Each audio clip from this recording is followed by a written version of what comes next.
Come ride the little train that is rolling down the tracks to the junction. Forget about your cares, it is time to relax at the junction.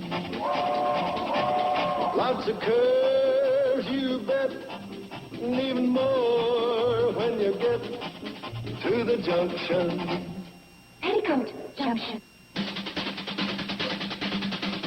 There's a little hotel called the Shady Rest at the junction. Petticoat Junction. It is run by Joe. Come and be his guest at the junction. Petticoat Junction. Here's our lady M.D. She's as pretty as can be at the junction. Petticoat Junction.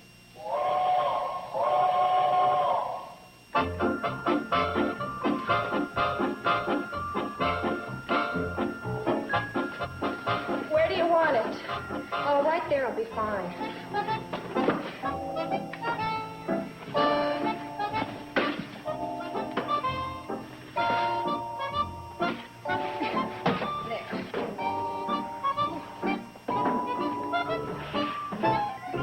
Gardening was supposed to be a hobby. It is. It can't be. Hobbies are supposed to be fun. This is hard work. Well, it's all in the way you look at it, I guess. But it's going to be worthwhile once these pretty flowers start coming out. Maybe we can get a little help. Gee, this is awfully strenuous work. Isn't it, Bobby Joe? Terrible. I'm about to pass out from exhaustion. Oh, I just hope I don't keel over. You girls shouldn't work like this out in the sun. We shouldn't? Well, what would you suggest, Uncle Joe? Take advantage of the shade in back of the hotel. Hey, we never thought of that. Yeah, the vegetable garden back there could use some weeding.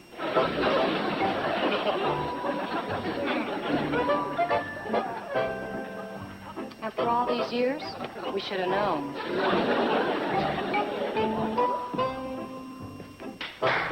Okay, you guys, let's get with it.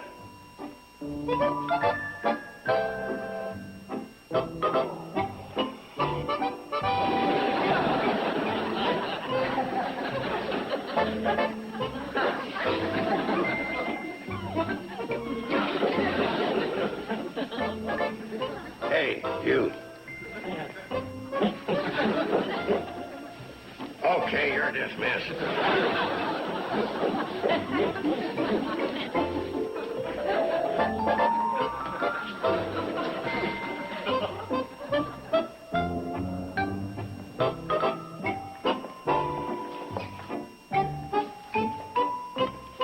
Uncle Joe certainly has you two trained. How about teaching you to iron? And not to be outdone, how about doing the dishes? Oh, you think you could handle it, eh? No, I know you. You just lick 'em clean and let it go at that. Why don't you guys go out and play? What's that?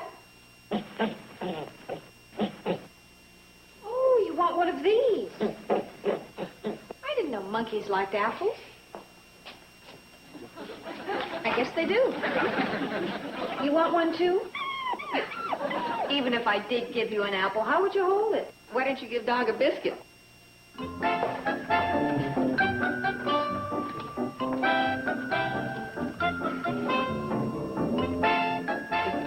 Now you may go out and play.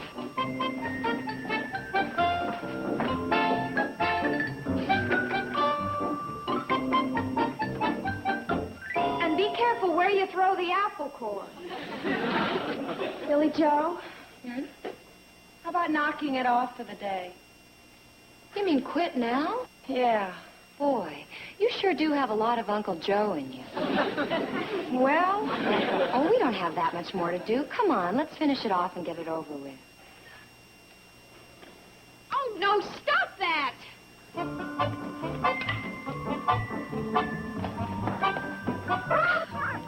Stop that, you bad, bad monkey! All your clean clothes. Get down from there. What are you doing? Oh, my clean clothes. Stop it! Get down from there! Oh, watch out! Come on, get down. What a mess. You're a naughty monkey. You know better than that. Why didn't you stop him? Gee, practically everything's going to have to be done over again. It's hard enough keeping up with Kathy Jo and her washing, even when everything is going right. Well, we'd give you a hand, but we've got to get back to work. How's the garden coming? It's just about finished. I'll come around and take a look when I get this done. Okay, see you later. Bye. Bye.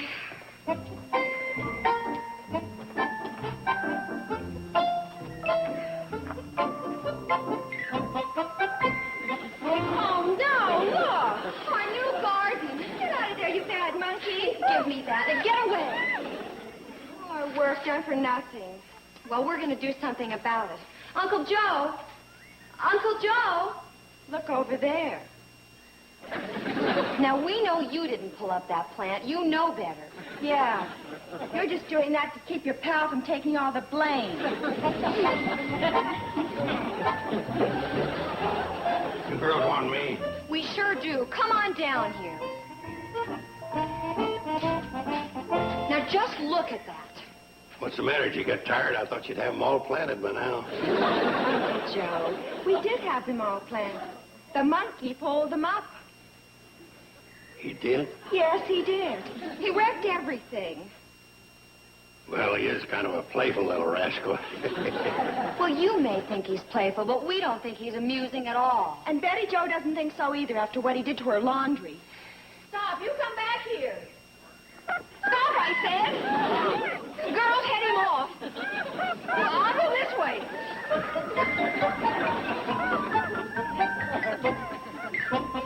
Well, I will say this. Little fellow's liven up the old place since he's been here. You can say that again.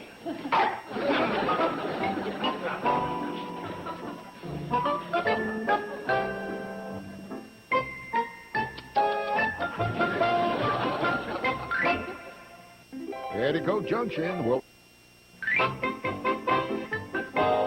All right, then it's agreed. We have to do something about that monkey and fast, right? Oh, right. Well, Betty Jo, I think it's mainly up to you. After all, Joe did give the monkey to the baby for a birthday present.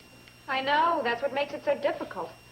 Somebody will just have to tell Uncle Joe the monkey has to go. Well, that isn't going to be easy. Joe and the monkey have become very palsy-walsy. Yeah, but we certainly can't have another day like today. Oh, you can say that again. Absolutely not. Well, then it all boils down to who's going to tell Joe. Any volunteers? You volunteer? Yeah, I volunteer Steve. Oh, now, just a minute. Steve wasn't even mixed up in it. I know, but it seems more like a man-to-man thing. Yeah, but who's going to tell Steve that he has to talk to Uncle Joe? Oh, that's simple. The person the closest to him should.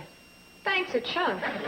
Well, of course, if you're afraid to talk to him because he's such a meanie, such a beast, such a monster, I'll talk to him, I'll talk to him.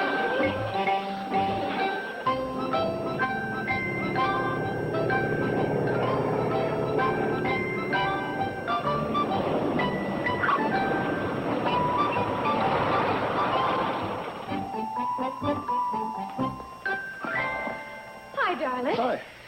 What kind of day did you have? Good, I hope? No, it wasn't that. Well, it was fine until you added that good, I hope. What's wrong? There has to be something wrong. Well, you've kind of got that I'm overdrawn at the bank look. Oh, it's nothing like that.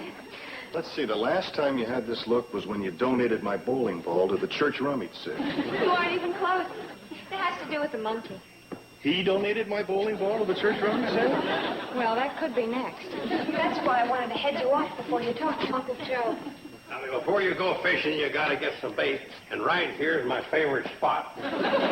Oh, you should have been here today. It was awful, just awful. Honey, I'm going to let you in on a little secret. Well, that's why husbands go out and get themselves jobs. You see, that way they don't have to stay around the house and go through those awful days that your wives go through. Keep that up, and you'll be sleeping outside with the monkey tonight. I'm kidding. Well, it all started this morning. I went out to take in the washing, and there was the monkey playing on the clothesline and throwing all the clean clothes to the ground. Yeah, I can see where that would lose him a few points. And look at this. He got into the new garden Billy Joe and Bobby Joe were planning, and now it looks like a disaster area. He was a busy little guy, wasn't he? And then, There's more? oh, this is the topper. He got got into Janet's surgical instruments and started running away with them. Oh, you wouldn't believe what we went through today. Well, what do you want me to do? Sit down and have a heart-to-heart talk with the monkey? I want you to talk Uncle Joe into getting rid of him. Why Uncle Joe? He originally bought the monkey for Kathy Joe's birthday present. I know, but he's become so attached to him. They've become real buddies, especially since Uncle Joe's taught him how to fetch his slippers and carry wood and bring in the newspaper. Attaboy.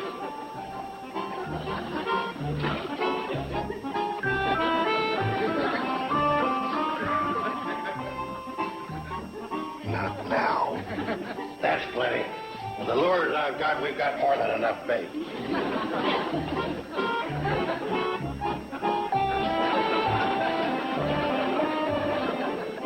That's quite a combination. Yeah, that's the little combination that you want me to break up. Well, we've got to do something. We can't go through another day like today.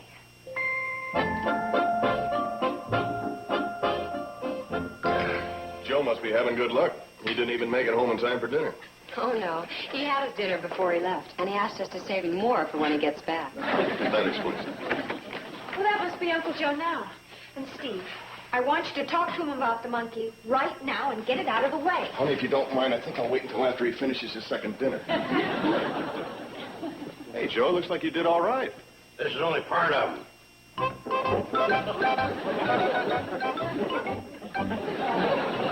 Are you trying to tell us that he... I sure am.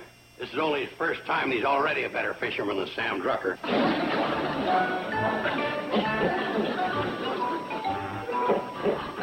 You remember our deal. You clean your fish, I clean mine. And from what Janet and the girls tell me, it's been a pretty hectic day around here. Yeah, I guess the little fella is quite a live wire. Maybe too much of a live wire for the Shady rest. What do you mean?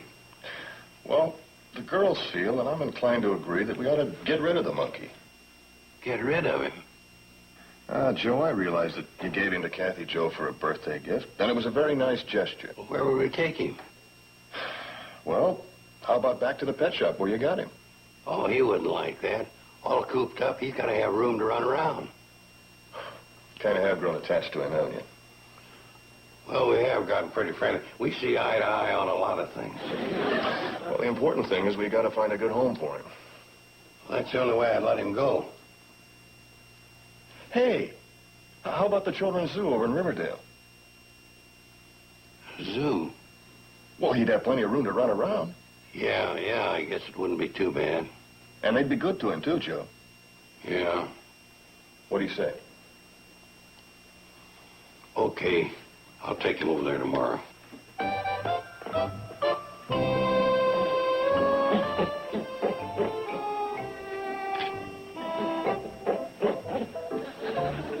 You wonder why I'm so attached to him.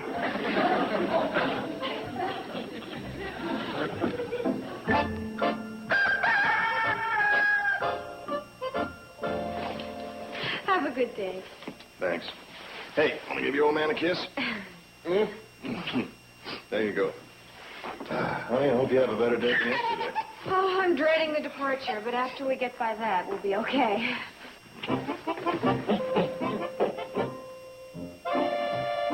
Janet, Bobby Joe, Billy Joe.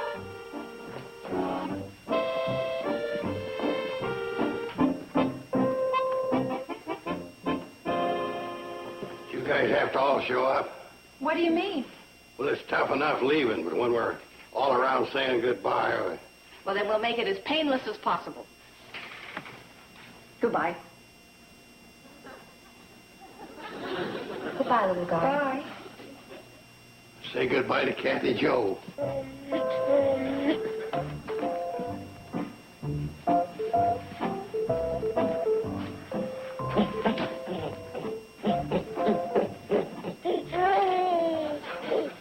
Look at her. She can't bear to see him leave. I'll bet a psychiatrist would say we're all wrong. About what, Uncle Joe? Taking a pet away from a young baby like that, it might scar Kathy Joe for the rest of her life. Maybe we ought to keep him. There's the cannonball, Joe. Yeah.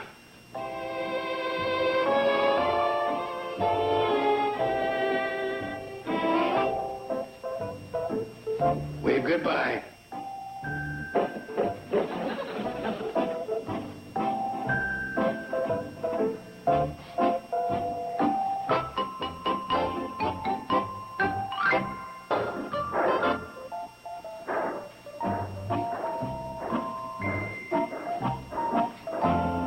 Well, isn't this a lovely twosome?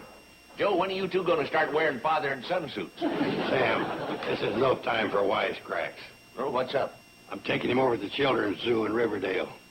Well, that's nice of you, Joe. You going to let him ride the merry-go-round, too? Buy him some cotton candy? I'm taking him over to the zoo, and I'm leaving him there. Oh? How come you're getting rid of him? Oh, it's their idea down at the Shady Rest. I don't know what they're thinking of. I think I do. You know, I'd take that away from you, but I can't blame you after hanging around him. Hey, there's Andy's jitney. Yeah. Come on, let's go. Good luck. We'll come see you during visiting hours.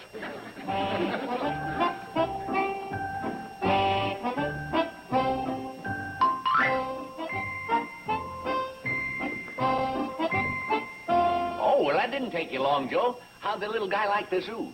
I didn't get him to the zoo. What? Just as I was taking him in, he broke away from me and took off. No kidding. Yeah, I took after him, but he got away. No telling where he'll end up now. Well, he probably suspected something was up. You know he did. He's as smart as some humans I know. Smarter.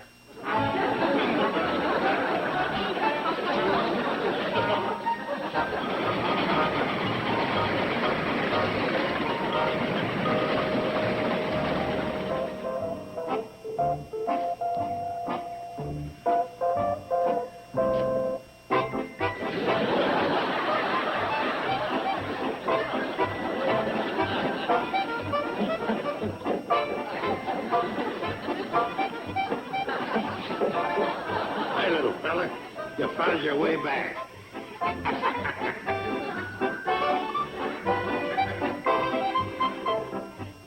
And you can tell that he likes it around here from the fact that he came back. Look, Joe, we don't have anything against the chimp personally. It's just that he's so mischievous. Yeah, but that was when he first came. He was a stranger then. Uncle Joe, we have a hotel to run. We can't afford having him get into all this trouble. All right, I'll tell you what I'll do. I'll make a deal with you. The next time he gets in trouble, I'll personally get rid of him. Uncle Joe! Uncle Joe! Look what he's got! Hey, that's my brand new fish line. Come here, you little thief.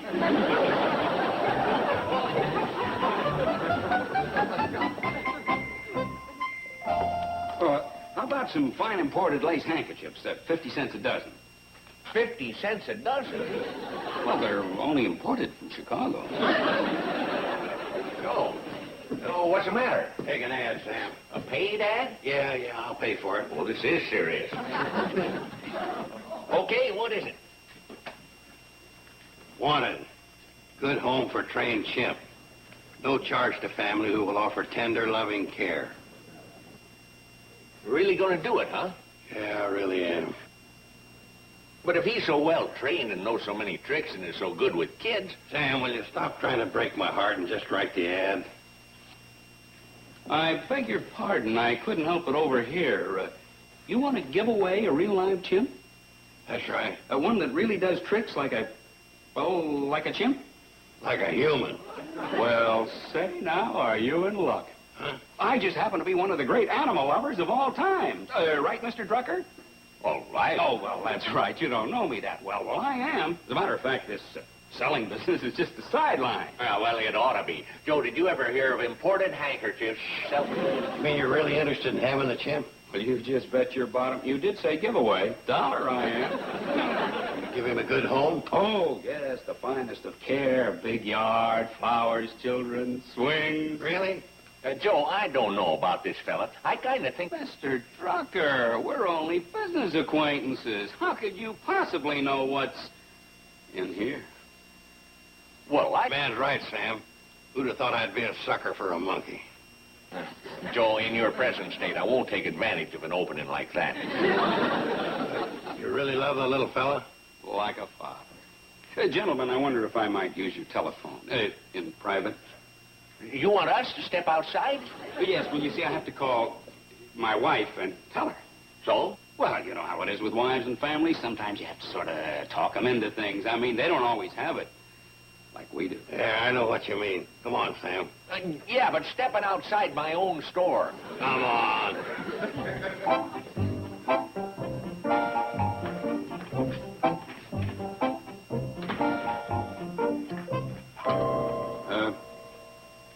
Operator, I want to place a collect call to Chicago. Mr. Leroy Tipton. Yeah. Joe, like I say, I don't know too much about this guy. I gotta take a chance, Sam. I promised him I'd find him a home. You promised a chimp? In so many words? So all I want to know is, can you sell him for me? Hmm? I don't care where. I just want to make a fast buck. Right. You can? Good. I'll have him there tomorrow.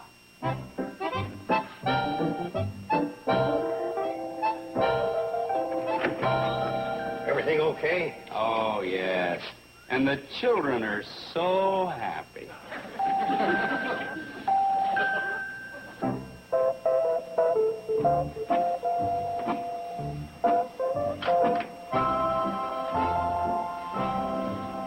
Well, that does it. Be sure and take care of the little fella. Sure. Bye, little guy. It's been nice knowing you. You can find time, write us a line. Come on. See ya. Bye.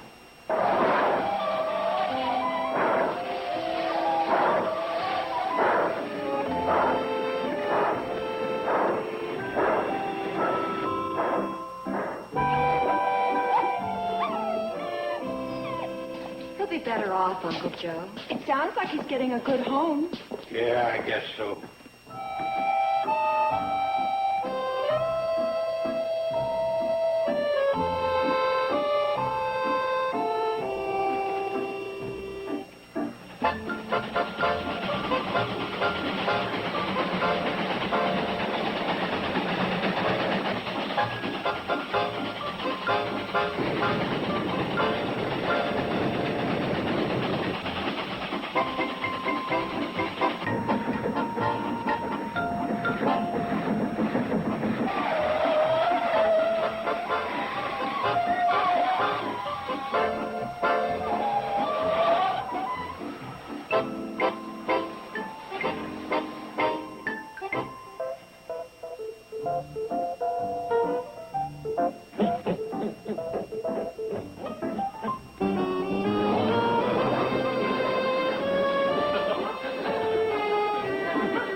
This weekend, join the celebration on a very special holiday edition of The Wonders of TV Land.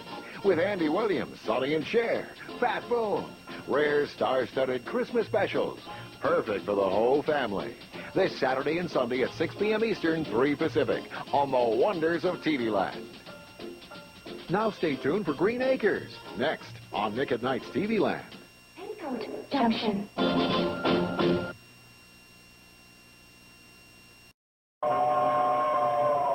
Come ride the little train that is rolling down the tracks to the junction. Forget about your cares, it is time to relax at the junction. Lots of curves, you bet, and even more when you get to the junction. Petticoat Junction. There's a little hotel called the Shady Rest at the junction. Petticoat Junction. It is run by Joe. Come and be his guest at the junction. Petticoat Junction. Here's our lady M.D. She's as pretty as can be at the junction. Petticoat Junction.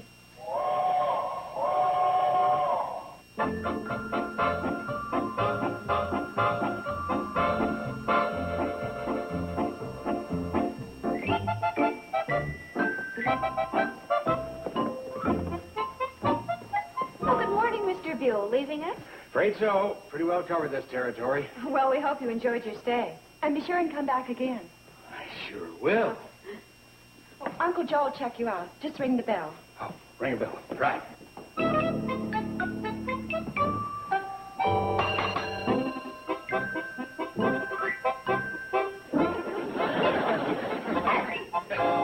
me a four-legged pot roast. He wasn't ringing for you. Got a right herd on him. Half the time a little squirt thinks he's human. Sometimes he almost is. Oh, I'd like to pay the bill. Okay.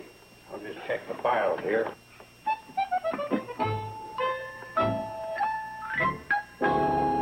See, you're Mr. Buell in 7. Why, there's only one card. Sorry. Oh, yeah, here we are. Mr. Ike Buell. Any charges this morning? Phone calls, room service? There is no phone, and you don't give room service. As a matter of fact, I left my shoes out to be shined, and the only thing that happened was the dog licked them. Oh, you had valet service? However, there'll be no charge for it. Now, let's see. You were here 2 nights. You had 6 meals? That's right. Mm-hmm. That'll be 20, and 20's 40. 10. Another 20. Well, wait a minute. Exactly. 20, 15, and another 20. Why, I was only here 2 days. That comes to a grand total of $6. $6? Yeah, but don't forget, you weren't just in ordinary old room 7. That was a Millard P. Bradley Memorial Suite. Oh, the Millard P. Bradley Memorial Suite. Right. Oh, all right. We hadn't got $6, sir.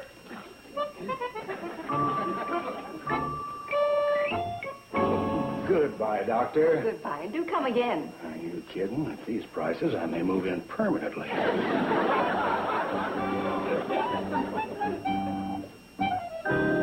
These city guys think they can come out here and take Joe Carson. They got another thing coming. Oh, they sure have. The Millard P. Bradley Memorial Suite. Who was he? Old Millard, he was the founder of the Shady Rest, the girl's great-great-grandfather. Really? Oh, yeah, he's a big man around here. You've seen the plaque up in room 7 dedicated to him, haven't you? No, I don't believe I have. Yeah, well, it's right over the bathroom door, and... No, we had to stick it under your bedpost when the floor sagged. Anyway, it says, in memory of Millard P. Bradley, Shady Rest founder and empire builder. Empire builder? He was also the power behind the building of the Cannonball, the iron link that connected Hooterville and Pixley. Oh, that's very interesting. When did that happen? Well, let's see. This is 19. That had to be 18. Holy cow. That's exactly 75 years ago. Well, then this is an anniversary year. I'll say it is. I got to get this to Sam Drucker right away. Right away? Is it really that important? I guess it is. Where's the fire? Well, this is big. Do you realize it was just 75 years ago they completed the tracks between Hooterville and Pixley? No, I didn't. Yeah, well, it's true. I can't talk now. I got to get into Sam Drucker's and alert him to put out an extra. Oh, this is big. Yeah, that ought to top the 3-foot icicle on Ben Miller's barn.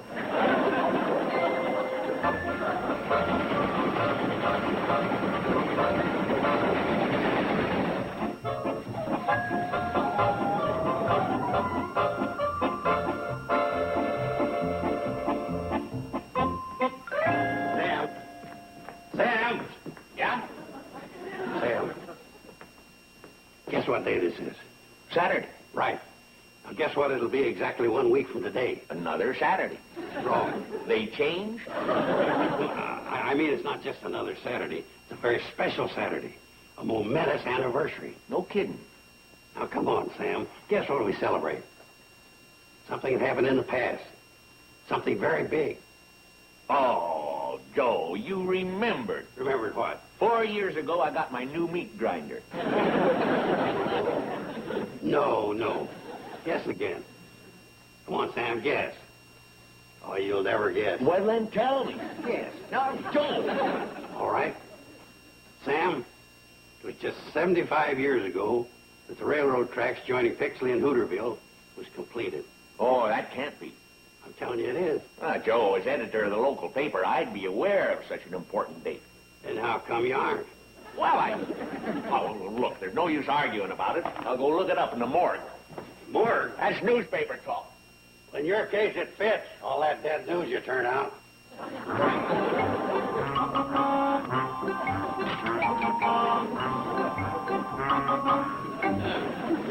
Just admire them donut fellas. How they make them surround. The hole always exactly in the center. Takes quite a knack. Beautiful job. Yeah, it's so beautiful it'd be a shame to eat it. Here we are. I got every issue of The Guardian that was ever put out. Well, all except 1 week. The week of September 10 to September 17th, 1924. How come? That was a week that nothing happened. But since then, we've been more fortunate. Something has always happened. Sam, find the paper, will you? This is important. Well, I'm coming to it. See, all these issues have to do with the early history of the valley. You'll probably run across a bunch of items about the Carsons, their contribution to the building of the territory. Hey, it's odd you should mention that. There's an article right here about a Joshua Q. Carson. He was one of them, a rugged individualist, a man of high principles, sterling qualities, upstanding in every way. Joshua Q. Carson was brought before the circuit judge and found guilty on 3 counts of horse thieving, 6 counts of rustling. That's the wrong Joshua Q. Carson. You're always getting the two of them mixed. Go on with what you were doing. Hey, here we are. Golden Spike ceremony marks the completion of the Cannonball Railroad. What's the date on that paper? It's a little hard to make out. By golly, you're right. It's exactly 75 years ago, this coming Saturday. Isn't that what I told you? That's one of the greatest days in the history of Hooterville. And it calls for the biggest celebration we've ever had. Well, I'll go along with that. Say, read the article, Sam, so we can sort of get the feel of that great day in Hooterville. With the driving of the Golden Spike, the Cannonball Railroad was completed, linking Hooterville with Pixley and bringing unity to our great valley. While leading citizens of our community performed the ceremony, continued on page 3, column 4, Joshua Q. Carson was raiding Ralph Stacy's hen house. You're reading the wrong column. Give me.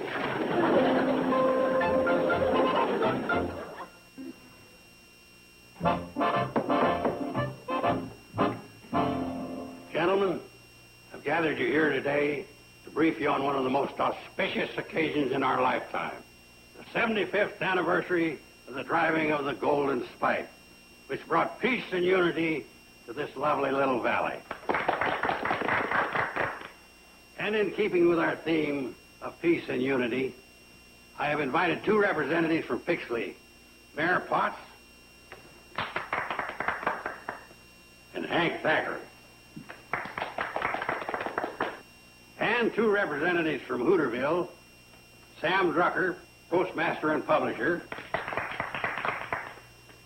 and Newt Kiley, dirt farmer and outstanding citizen. Mr. Drucker, do you care to fill everyone in on the details? Here, I wrote them out for you. Well, why don't you go ahead and read it, Joe? Modesty forbids. This is a community effort. Everyone will participate. Oh, well, in that case... This coming Saturday will find all eyes on the Shady Rest Stop, where the Golden Spike ceremony will be held, presided over by the Honorable Joseph P. Carson. The invocation will be delivered by the Honorable Joseph P. Carson. Next will be a selection by the Hooterville Fire Department Band, the Honorable Joseph P. Carson conducting. Following this will be a speech and the driving of the Golden Spike by the Honorable Joseph P. Carson. Oh, yes, Zachary. Isn't there anybody else in this ceremony besides the Honorable Joseph P. Carson? Of course there is, Zachary. You play a very important part. I do. Certainly. Who do you think's going to hold the Golden Spike while I pound it? Oh, well. And as mayor of Pixley, I'm not sitting by while you take all the bows, Carson. Nobody said you were, Mayor. It'll be your honor to cut the ribbon. Oh, the ribbon that opens the ceremony and festivities. No, the ribbon on the box that contains the plaque you'll be presenting to the Honorable Joseph P. Carson. Hold it, Carson. Yeah, Joe, what are you trying to pull? Hi, kids. Hi. Have some punch. No, thanks. I don't think I will. Now, that's all 1 minute. Oh, be quiet. You want to step outside and say that? Yeah. What about you? Yeah. How about you? Yes.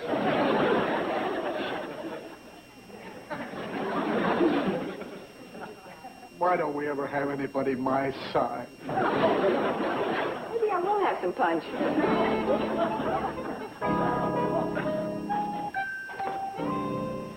Does this happen often? Only when we have a joint celebration. They're usually in the interest of brotherhood and harmony.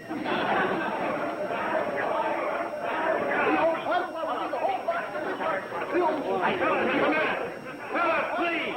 Fellas! Well, Joe, it would seem that the dove of peace has been grounded. That's what happens when you try to do something fine for your community. You get nothing but a lot of static. Well, what was the problem? Oh, those rummies couldn't agree on who was going to drive the Golden Spike. Who was up for consideration? There was only one logical one. Who? Me. Now, let's look at the evidence. I'm furnishing the Golden Spike. You have a golden spike? It's my old horseshoe stake painted yellow. Oh, that's a pretty potent reason, all right. Well, who else was up for consideration? Oh, they're all selfish. They wanted themselves. It seemed to me that you should choose the one who's the most qualified. That's what I'm trying to tell you. I know the one the most qualified. Of course you do. Your old uncle. No. Well, who then? Grandpa Miller.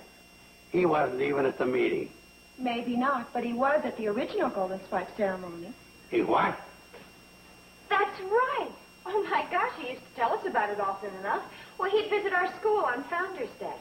You notice they never asked me, and I've offered to go over there and tell them about fighting Indians with Custer's last stand. Uncle Joe, in your version, Custer always won. Well, Joe, I'd have to say that Grandpa Miller seems like an excellent choice. Yeah, sure would make everybody happy. I mean, who would get mad at a sweet old guy like that? Well, if I could be sure he wouldn't botch everything up. Forgot my hat. Ma'am, what would you think about Grandpa Miller driving the Golden Spike? Grandpa Miller? He's the only one around who was at the original Golden Spike ceremony. Hey, yeah, that's right. Now, Joe, there you got a good idea. Yeah. Hey, I was the one who... Never mind. I'm young. I don't need it.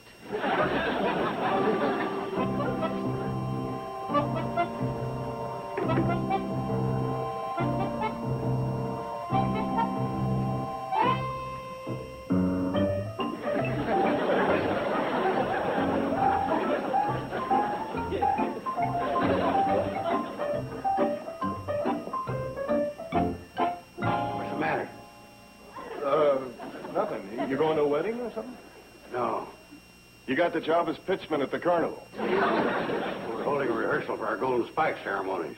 Oh. I'm getting sick and tired of everything getting fouled up, so we're going to rehearse till everything's done right. Now, that's a smart idea. We got such a bunch of knuckleheads around here, seems like every time anybody tries to do anything, it goes haywire. Like the 4th of July picnic. Huh? You remember when your homemade rocket went off course? Oh, that. I knew it was going to tear down that silo anyway. I did give the kids a great place to roast marshmallows. Sure, everything turned out fine. But I better be getting down there. Hi. Hi. Uncle Joe. You got a job at a mortuary. No, I didn't get no job in no mortuary. He's holding a rehearsal for the Golden Spike ceremony. Where? Where else? Down at the Shady Rest Stop. That's right. That's where the tracks were originally joined and where the first ceremony was held. Right. And everything's going to be authentic. Can we watch? Well, okay, but I want you to keep in the back. I don't want anybody fouling up anything. Better get down there. How about joining us? No, I have something less hazardous to do. Crop dust and field of beets.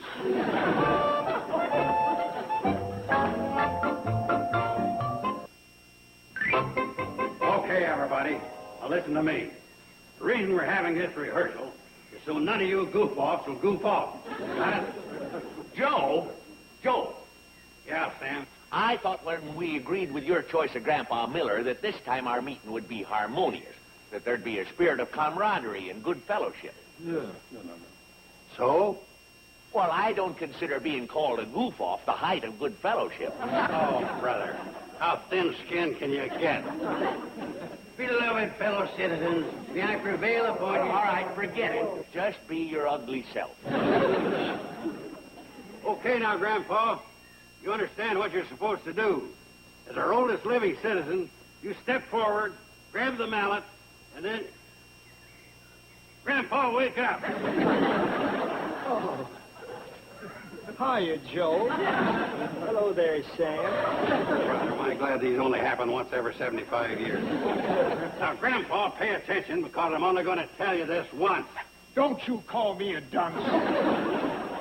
Sam, you tell him. Grandpa, the whole idea here is that you drive in the symbolic horseshoe stake. Now, what do you think of that? What do I think of what? Driving in the steak. The steak. Oh, medium rare with a little mashed potatoes on the side. I could have told you it wouldn't work. I guess I'll have to drive the Golden State. Oh, we're back to that, huh?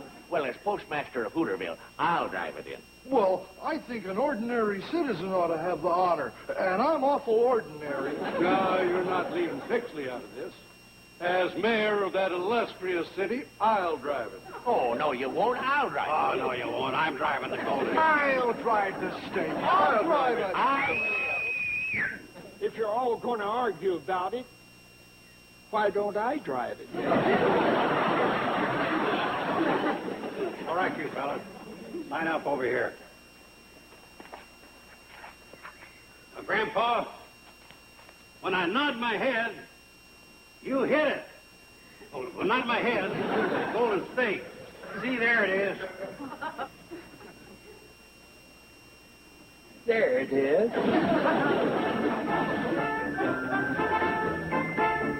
All right, now try and hit it the first time. Ladies and gentlemen, now driving the Golden Spike, our honored guest, Grandpa Miller. Go ahead and hit it.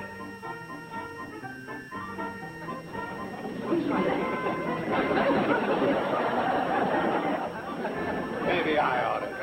No, give him another chance.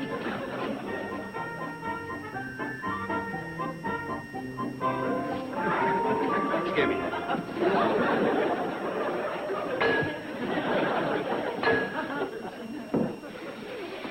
That's the way to drive a Golden Spike. Hey, look. What is it? Oil. Black Texas tea. Uncle Joe, you don't really think you've discovered oil, do you? Well, look for yourself. I can't believe it. Why not? Happened to other people. I've seen it on TV. I'll get her this time. Uncle Joe, watch out! Listen to a story about a man named Joe. Struck it rich in oil and made a lot of dough. So he gathered all his kin and his dog up on his knee and went to see the Clampets in the hills of Beverly.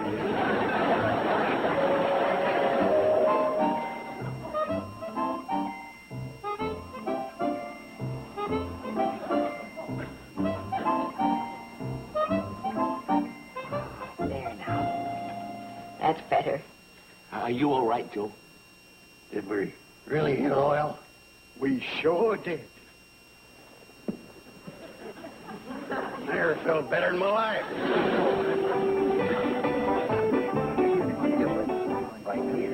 And if it hadn't been for good old Joe here, this thing would never have happened.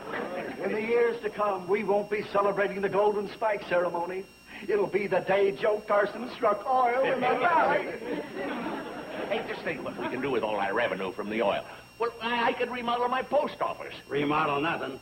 Sam, you're going to have your own post office. A modern building, furnished to the hilt. With pens that write. Mayor, what do you need over in Pixley? Well, the courthouse is getting a little old and decrepit. So get yourself a new courthouse. Oh, thank you, Joe. I'll even throw in a new flock of pigeons. Good man, Joe. But there's nothing like oil to calm the troubled waters.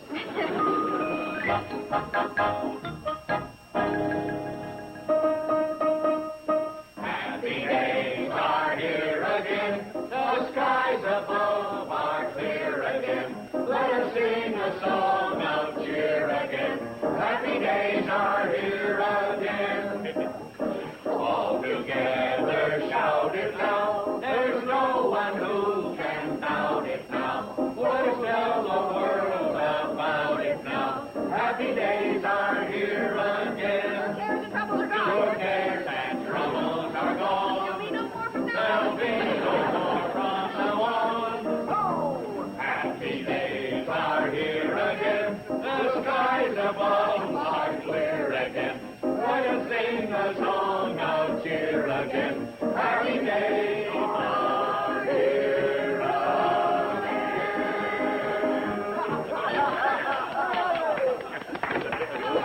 That'll never get me back.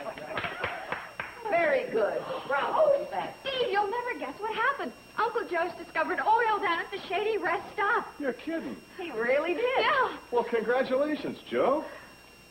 Steve, my boy, I'm getting you a whole new fleet of crop dusting planes. Jet job. With a host. Well, thanks a lot, Joe. Put some of the money into perfecting an idea of mine of coming up with a crop dusting spray that has a lime aftershave lotion smell. Then I'm going to... Joe, before you go throwing all this money around, don't you think you ought to make sure about the oil? What's there to be sure about? Haven't you seen down by the Shady rest stop? It's all over the place. You mean you didn't cap it? What's the use? There's plenty more where that come from. Yeah, but that could be quite a waste. Oh, I'll call up some of the big oil companies tomorrow, have them come out and make some bids.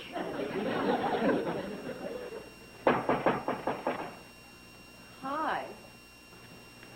How do you do? I'm Mr. Henderson with the Tri-State Oil Company. Yes, sir. What do you know? The news sure gets around without even leaving the house. I'm Joe Carson. Carson? Take $3 million cash. $3 million cash. Take it or leave it. Oh, Mr. Carson, I'm from the Tri-State Oil Company.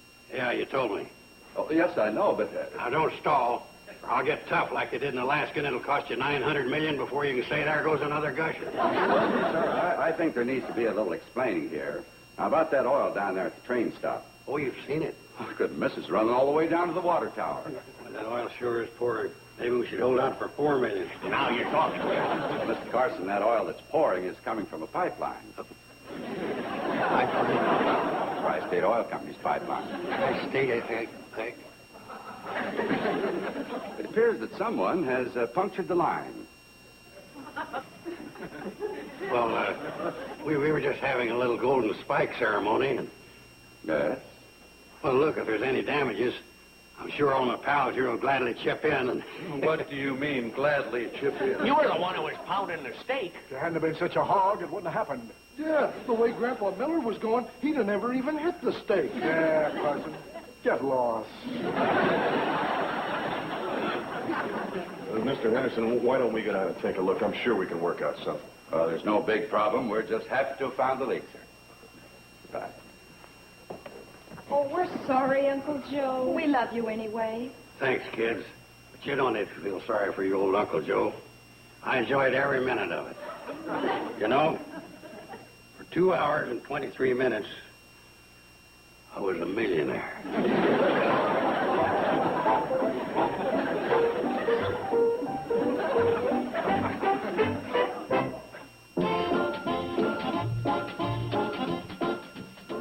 Tonight, through the miracle of Vertivision, you can see 3 hours of the infamous short-lived series, My Mother the Car, starring Jerry Van Dyke in his first sitcom.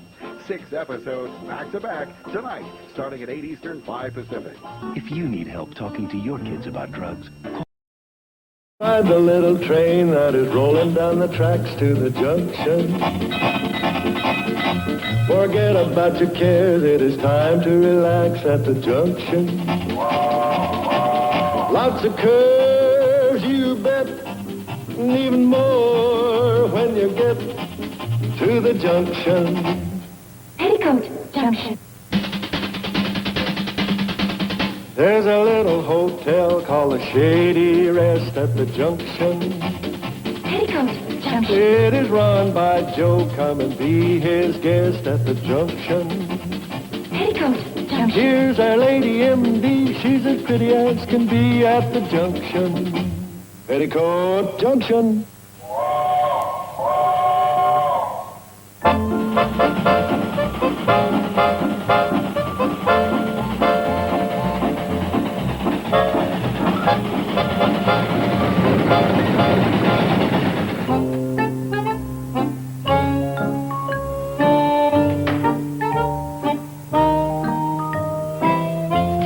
Hi, Bert. Hi, Joe.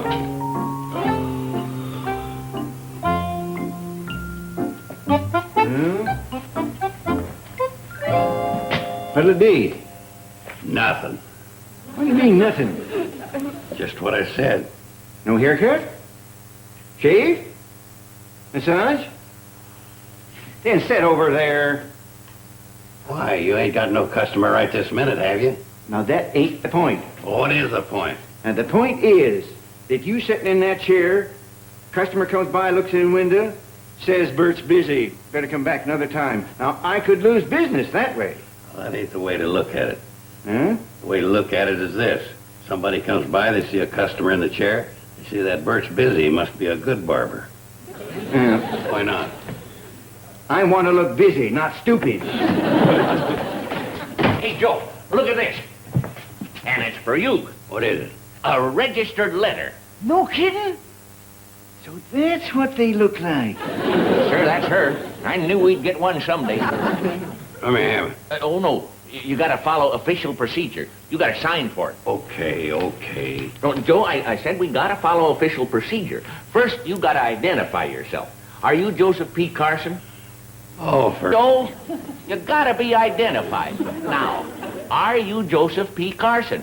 You know who I am. Answer the question. Yes. Joseph P. Carson of the Shady Rest Hotel? Yes. Hooterville, USA? Yes. Just sign right here. You did that well, Sam. Yes, there's only one way to conduct official business in an official manner. Speaking of official, that letter sure looks it. Yeah, don't it, though? How about that for a name? Temkin, Briskin, Ziskin, and Riskin. Attorneys at law. What's the matter? I ain't sure I want it. Well, you get it whether you want it or not. You sign for it. Well, I'll just cross out. Oh, no, you don't. The mail has gone through. Open it. Let's see what's in it. Yeah. It might not be bad news. Attorneys send good news, too.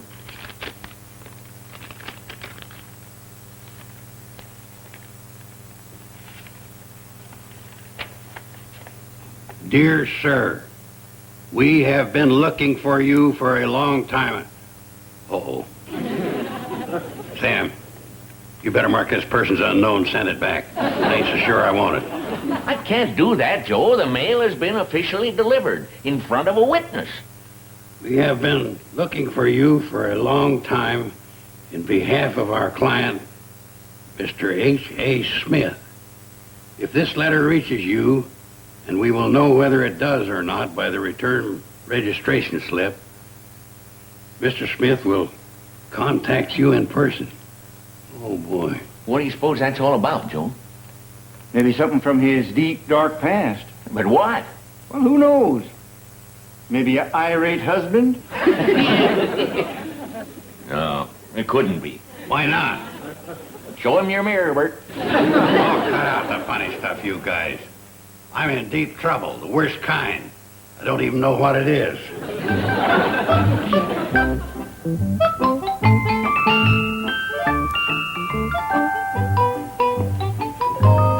Oui, monsieur?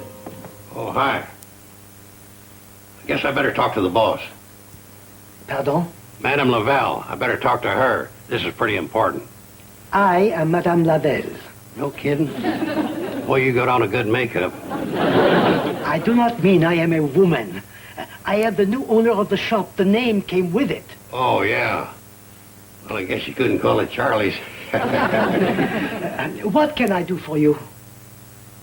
Did you ever sell hair to men? Oh, of course, certainement. They are some of my most valuable customers. What do you wish? The transplant, the weave, the toupee? Oh, it don't matter, just so it covers my whole head. Pardon? Just so it covers my head, so even my best friend wouldn't know me. Oh, you wish a disguise? Now you're coming to the party. Pardon? Boy, I don't get anything across to you, do I? Yes, I want a disguise. Oh, of course. I have just the thing. You will see. I guarantee that you will fool all your friends. Yeah, well, right now I want to fool an enemy. Don't figure it out. Just get the thing.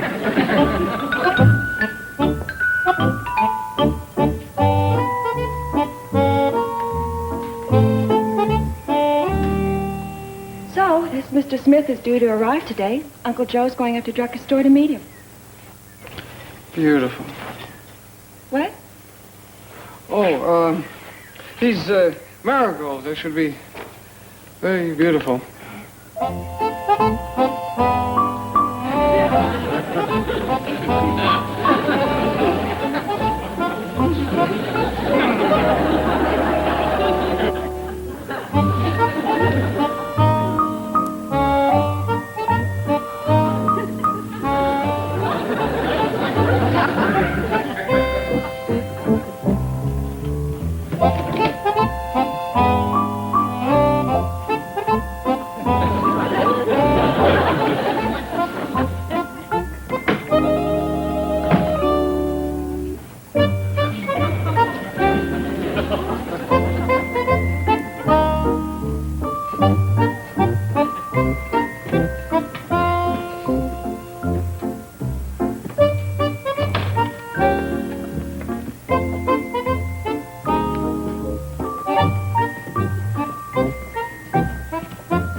Joe, what are you made up as? How did you know who I was? Cut that out. You don't know who I am. I'm Herschel Wiggins, a pharmaceutical salesman in Terre Haute, Indiana. Oh, who cares about a dog? You're too dumb to know any better. Tell the truth. You wouldn't have known me if I hadn't been coming down the stairs, would you? Well, you may have a point there. Bobby, Joe, and Orrin. All I can say is you better be careful. You're working in dangerous ground. You're planting marigolds in Uncle Joe's worm bed. Oh, hi. I'm just signing in Mr. Herschel Wiggins, a pharmaceutical salesman from Terre Haute, Indiana. Huh. Funny, from the back, he looks just like your Uncle Joe. Well, what do you know? It is Uncle Joe. Oh, rats. What's the matter with you people? What's the matter with you? Why are you dressed like that? I'm going up to Drucker's to meet this guy Smith.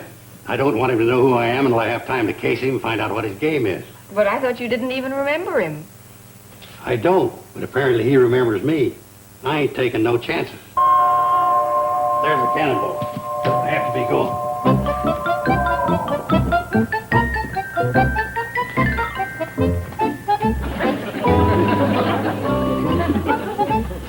luck, Mr. Carson.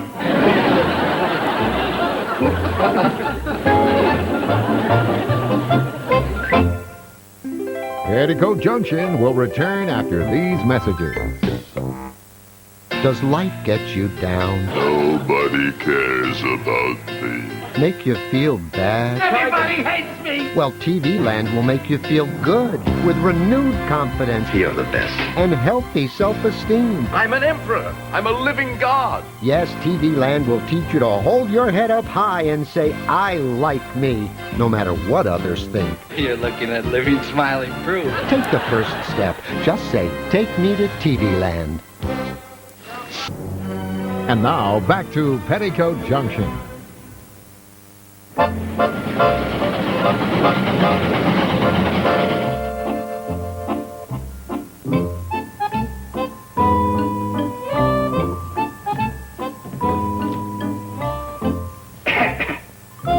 hi, Joe. What brings you here? Oh, for crying out loud.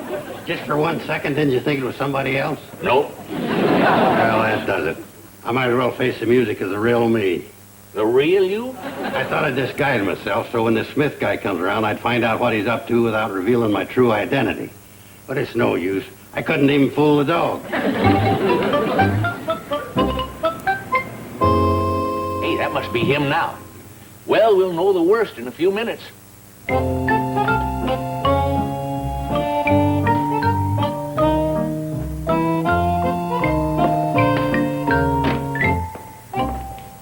How do you do? I'm Herbert A. Smith. Oh, hi, I'm Sam Drucker. Yeah, I'm Joe Carson. You are? Well, you certainly have changed. I never would have recognized you. Me? Would you have known him in a General Grant beard and little steel-rimmed glasses? I beg your pardon? Forget it. Private joke. Now that I found you, if you'll excuse me, I'll dismiss my car. I understand we go the rest of the way to the Shady Rest by train. You coming to the Shady Rest? Yes, I'd like to see the place. I'd like to see how well you're doing. Oh, that's bad. He wants to find out how well I've been doing. Probably take me for everything I've got. Well, why don't you just hand over your fishing pole and your cigar store Indian and tell him that's it? Very funny. Oh, come on, Joe. He looks okay to me. Very neat and clean. Them neat and clean fellas you gotta watch. What do you mean? They're sneaky. Every time they tip their hat, a summons falls. Brother. Joe, they aren't all like that. Well, look at me. I'm neat and clean. Yeah, and look at the price you charge for your coffee. Well, Joe, I suppose you know why I'm here. Whatever it is, you ain't getting nothing out of me. Oh, no, of course not. Not again. Again? That's right. Things have changed. You saw my car outside. Yeah. Maybe this is the best way to start. Here. $50? That's right, Joe. That's the $50 you loaned me 20 years ago in Erie, Pennsylvania. Joe loaned you $50? Yeah? I loaned you $50? Joe loaned you $50? You heard the man. I did? Isn't that just like you not to remember? You with your great big heart. Bigger than all outdoors. Me? Joe? You heard the man. Me? Yes, you, Joe. Oh, I don't wonder at you forgetting. You've done so many favors for so many people, you probably can't keep track of all of them. Is that the train to Shady Rest? Yeah, it'll pick us up right here by the store. What do you think? He sure got me pegged. Oh, yeah. While we're at it, old heart as big as all outdoors, why don't you pay a little something on your account here? Sam, this is no time to discuss business. I have company.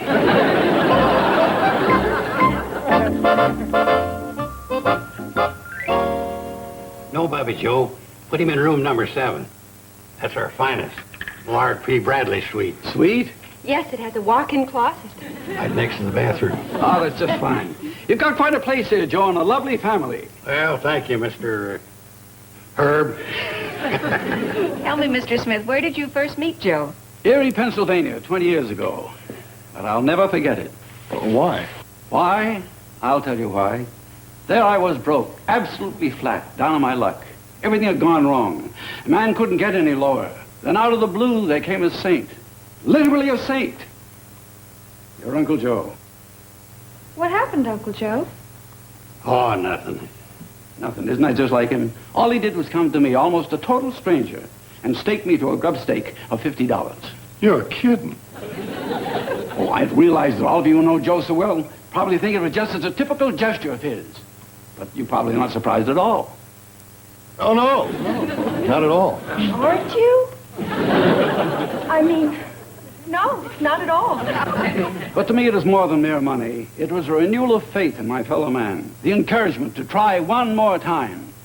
I guess you can understand that. Yes, of course we can. Joe, that was a fine thing of you to do. Oh, I saw the boy had possibilities. All he needed was a little help. And that's the help that I received. There was a turning point in my life. All the breaks started to come my way. I went into oil, mining, stock. Everything I touched seemed to make money. I was a very happy and contented man, very happy and successful. Happy, that is, except for one thing. I just couldn't locate my benefactor. That is, until now. And now, my contentment is complete. How did you find Joe this time? I've been putting together a hotel chain. It's a sort of conglomerate. I came across Joe's name as proprietor and general manager of this lovely little place. But the Shady Rest isn't for sale. Oh, I realize that. I'm just in this area because I'm distributing shares in Smith Consolidated. It's a parent company, my conglomerate. It's a new stock on the market. Ah, now I get it. I beg your pardon? I suppose this Smith Consolidated is a real hot stock. Going to zoom right to the top. Well, we hope it will. My record up to date has been pretty good. You laid that in there just right. Now give me the next line. What do you mean? The line about you've got a few shares that I can pick up at a bargain, get in on the ground floor. I'm terribly sorry. You mean there aren't any? No, you see, unfortunately, before I met you, all the shares have been spoken for. There isn't a share to be had. Well, here, Mr. Smith, I'll show you to your room. Thank you. Oh, dinner is at 7, Mr. Smith. I hope you like pot roast. My favorite dish. Well, Joe, I guess you were wrong. He seemed genuinely sorry. You should be ashamed. What do you mean I should be ashamed? He's the one that should be ashamed. What? How ungrateful can you get? You're practically saved the guy's life. Now that he's got a good thing, he ain't cutting me in on it. Where are you going, Uncle Joe? To get what's coming to me.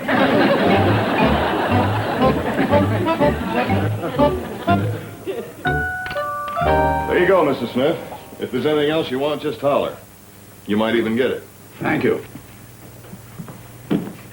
What's up, Joe? I want to talk to this yahoo. Now, Joe... That's all right. Let him speak. Let him speak. What can I do for you, Joe? How about trying to match what I did for you? I beg your pardon? You said yourself that when I loaned you that $50, it changed your whole life. I'd be the first to admit it. That if it hadn't been for me, you might never have ended up as head of Smith Consolidated. That's very true, but what are you driving at? What I'm driving at is that I was the cause of making you the head of a big business combine, and all I end up with is a piddling $50. That's one way of looking at it. Howard, I'd done the same thing for Howard Hughes. He'd probably give me 4 or 5 Las Vegas hotels. What do you suggest I do? Well, the least you could do is cut me in on some of the gravy from Smith Consolidated.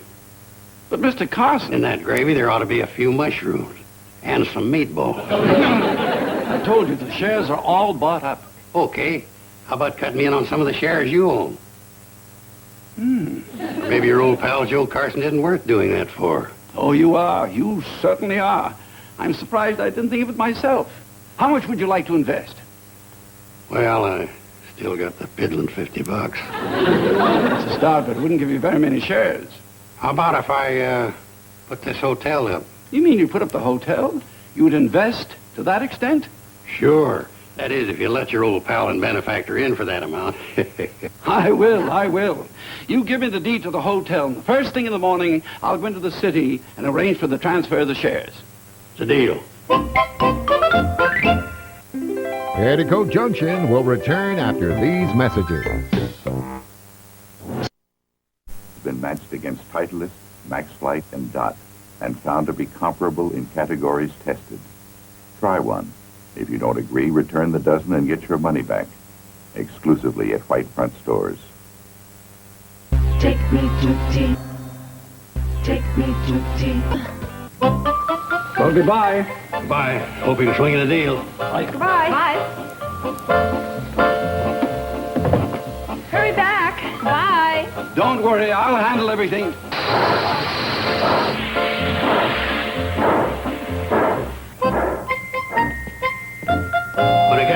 dividends, I may do this whole thing over. Maybe in marble.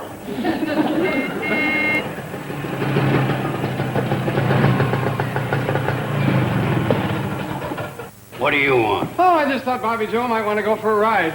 Well, gosh, Uncle Joe was just telling us all about his plans for the future. Why don't you come on in and listen? Oh, well, that sounds very interesting. Uncle Joe just made a terrific investment with that Mr. Smith. He's going to make a fortune. Oh, What's the matter? you'll be an heiress. Then I won't be good enough for you. Oh.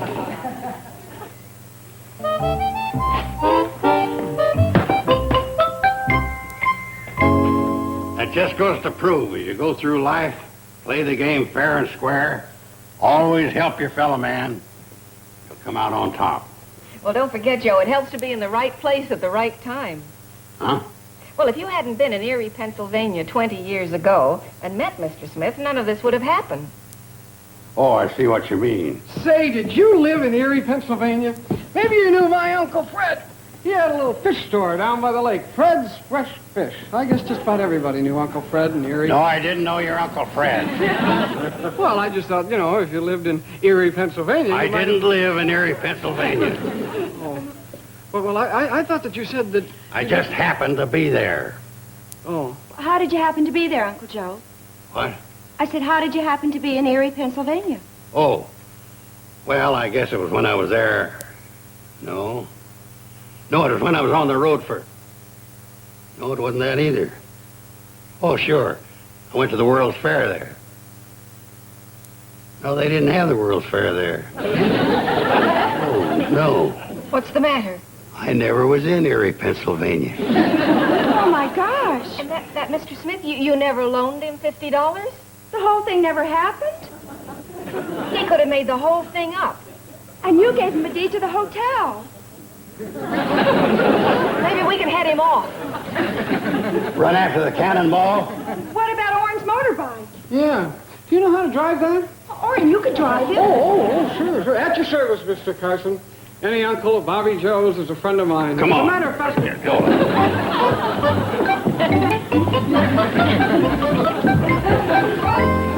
Well, this explains why you didn't know my Uncle Fred. I mean, if you lived in Erie, Pennsylvania, you'd know Uncle Fred. I mean, fresh fish was his specialty.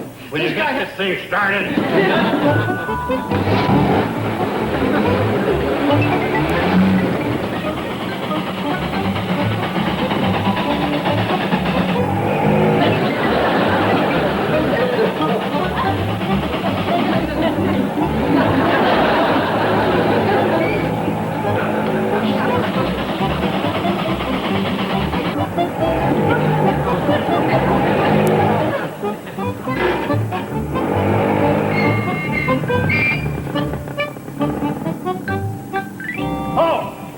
In the name of the law.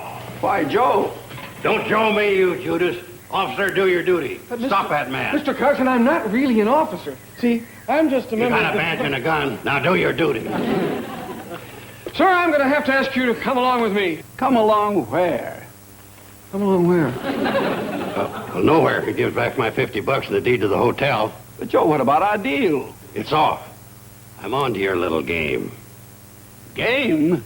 It was a diabolical scheme, Smith, but you made one small fatal error. What are you talking about? I've never been in Erie, Pennsylvania. You've never been? Then you're not the Joe Carson I've been looking for all these years? Still trying to play your little game, huh? I assure you it's no game. Call it what you like, but give back the deed and the loot. If that's the way you want it. That's the way I want it. Okay, you can go. It's all right, officer. Hey, Joe, what's going on? Well, it's a long story. Let's just say they have to get up pretty early in the morning to put anything over on old Joe Carson. What now? Mr. Carson, I've been thinking. Yeah? Obviously, you're not the J.P. Carson who befriended me many years ago.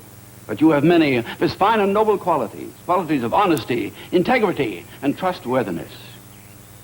You're going to believe that? What are you driving at? Just this. I had no way of knowing that you weren't the right Joe Carson. You could have let me go on believing that you were. You could have profited handsomely from the valuable shares I was about to give you. Yeah. But did you? No. You were too fine, too righteous, a man of high principles. Get to the point. Just this. Even though you're not the right Joe Carson, I like you. And I'm willing to go ahead with our deal. We are, huh? That's right. If you give me the deed, I'll exchange it for the shares that I'm confident will make you a wealthy man. Boy, you never quit trying. I beg your pardon? Get going, buddy. You've lost this pigeon. But do you realize what I'm offering you? Forget it. But... Listen, you heard the citizen, mister. Move on. Just one more thing. What's that? My $50. If you were never in Erie, Pennsylvania, you never loaned me the money.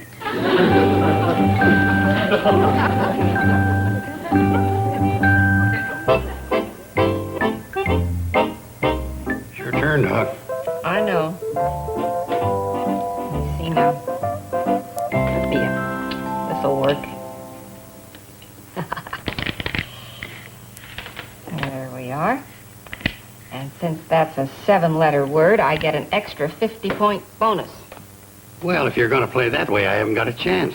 What's wrong? After all, you are a doctor. You pull those technical terms on me. Tonsils is a technical term? Well, that and the word you used before. Biceps. If I didn't know biceps was an instrument you used in an operation, I'd be dead. I guess you would. Hi, Steve. Hi. Hi, darling. How are things in the big city? Oh, not too bad. Hey, Joe, what was the name of that company that Smith said he was the head of? I don't know. Smith Consolidated or something. Is it my turn? Take a look at this. Smith Consolidated Stock soars to record high. Stockholders will make fortune. Right here, Uncle Joe. You could make stupid.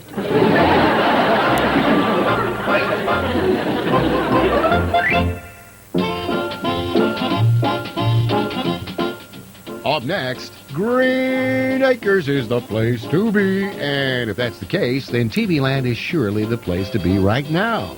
Because Green Acres is coming up next. Stay tuned.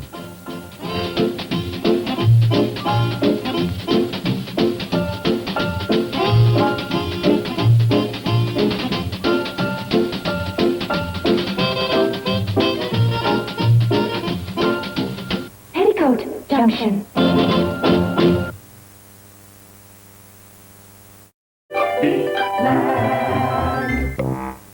Now on video.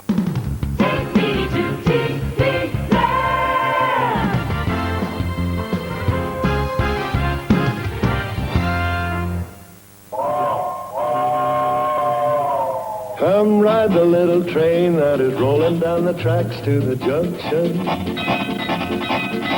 Forget about your cares, it is time to relax at the junction.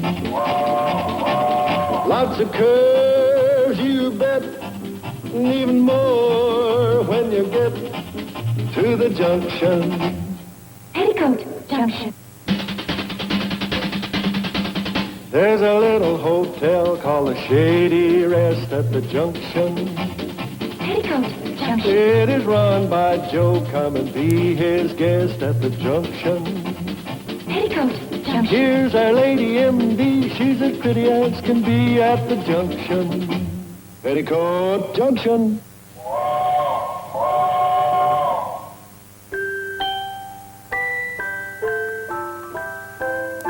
I love you.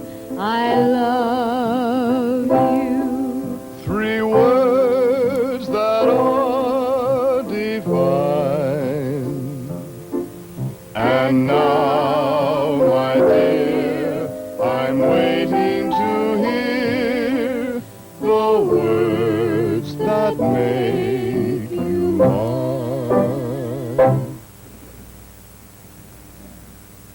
That'll be a terrific number for when they arrive. When who arrives? Billy Joe and the fella she's bringing home. You know why she's bringing him home, don't you? No, why? So he can look us over before he pops the question. Oh, now, wait a minute, Bobby Joe. What gives you the idea that she has any such thing as marriage in mind? Well, she's bringing him home, isn't she? She's never done that before. Oh, Bobby Joe. Billy Joe brings home lots of young men. Not for a long time. Well, no, not since last weekend. Oh. Well, this one is different. How do you know? I just know. I was the one that talked to her on the telephone at Drucker's, remember? It was just one little thing she said that tipped me off. Well, what was the one little thing that she said? I think I'm in love. What? That's what Billy Joe said on the telephone. It tipped her off that Billy Joe might be serious. Well, why didn't you tell us before? I didn't want you jumping to conclusions.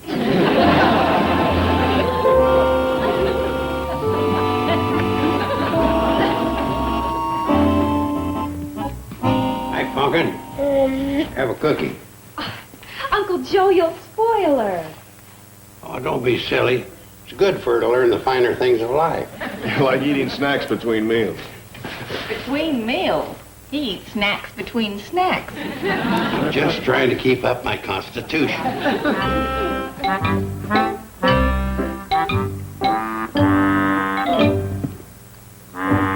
Where's my pillow? Bobby Joe took it. Bobby Joe, what'd you do with my pillow?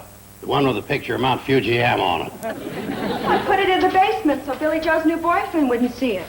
What is he, a kleptomaniac? No, he's a very artistic person. And that pillow's ugly. It is not. It's a thing of beauty. It's one of the few cherished memories I have of the Seattle World's Fair. Uncle Joe, you never went to the Seattle World's Fair.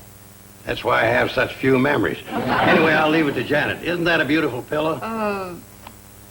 Yeah. I'll leave it to Steve.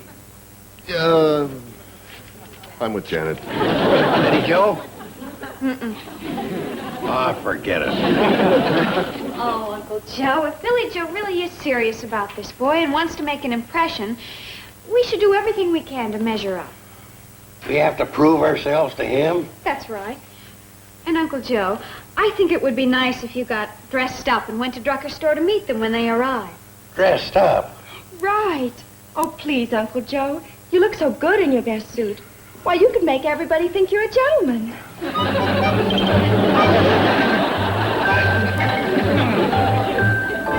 So we have to be on our best behavior for this yahoo. But I don't think there's anything wrong with that, Joe. It's done all the time. It's done all the time.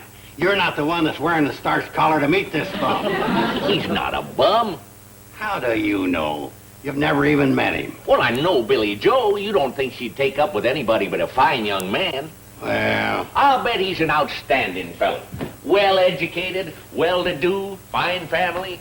Hey, you think he could be? I mean, well-to-do? Oh, boy. Joe, your standards never get above the money belt, do they? You know, when you said you lived out in the country, you weren't fooling, were you? We are pretty rural, I guess. Oh, don't get me wrong, I love it. So nice and peaceful. Yeah, wait till you meet the people. They're just the salt of the earth. Say, you know, Sam, it might just be a nice gesture when this guy comes to give him a little something. Sort of a welcoming present. You know what I mean? Yeah, I know what you mean. What you have in mind? What have you got? That does it. I knew sure as shooting you'd ask me to come up with whatever it is free of charge. Oh, come on, Sam. It don't have to be much. Say, a bag of pears. No. Okay, a few cigars. No. Well, how about No. Sam, we've been friends for a long time. I'd like to ask you something personal. Yeah? Why are you so cheap? You know, it's kind of hard to explain the difference between Hooterville people and anyone else. I mean, they're just normal, average, wonderful people. You kind of love them, don't you?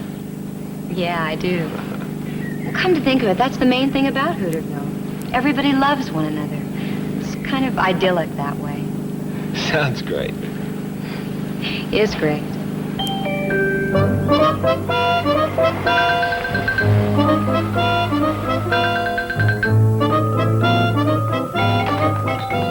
Telling you, Sam Drucker, this is it. I've had it.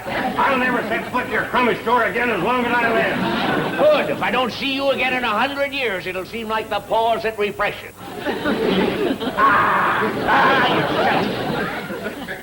Are those two from Hooterville? Huh? Oh, that's my Uncle Joe and his best friend, Sam Drucker. Love. Petticoat Junction will return after these messages.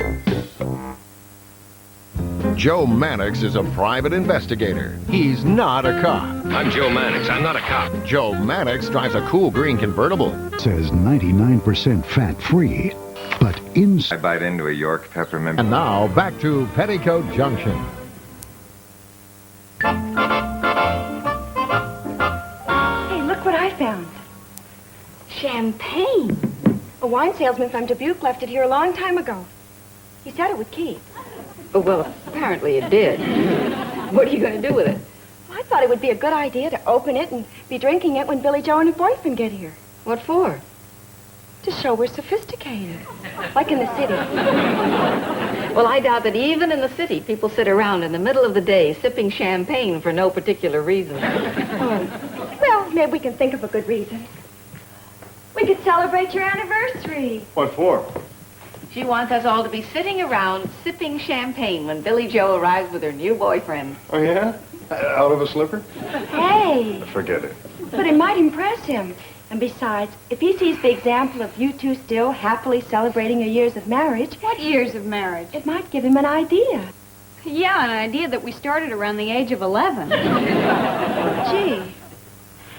Bobby Joe, and not that your idea isn't a brilliant one, but there's one tiny little flaw. This isn't our anniversary. But it's got to be the anniversary of something. When you first met. Your first date. Your first kiss. When you first proposed. Oh, who remembers those dates? Yeah, who can... You don't remember the day you proposed to me? But why should I? I mean, what difference does it make what day it was? What difference does it make? It just happened to be the turning point of our lives. Or was it just another day to you? Are you kidding? Huh. It's not every day a guy decides to give up his freedom. Steve Ellie. Oh, honey, come on. Oh, my gosh, they're here. Oh, quick, you two. Get lovey-dovey. Honey, I didn't mean anything, but will you just let me explain? Just don't talk to me. Okay. Oh, so you can explain. Look, at least kind of stay out of sight, will you? Attaboy. At least we'll give him a friendly welcome. Come on. And I know you're going to love it. Oh, here's my sister, Bobby Joe. And this is our family dog. Hi. Dog, you're supposed to welcome him. Yeah. I'm sorry. Bobby Joe, take it. Hey. You know, dogs usually like me. Oh, it must be that stray cat I picked up. He smells it. Oh, sure, that explains it. Hey, where's Uncle Joe? He was supposed to meet you at Drucker's. Oh, I know. Well, he and Mr. Drucker were having a sort of a love-in. Well, they don't mean anything by it. They're really very fond of each other. Well, come on in. I want you to meet my other sister and her husband. Talk about an ideal couple. Right, Bobby Joe? Right. Why don't we go in the back way? Oh, why? Well, so he can get to know the place. And, if there's an earthquake or an explosion during the night, he'll know how to get out. You sure know how to welcome a person. We are going in the front. Come on, Jerry.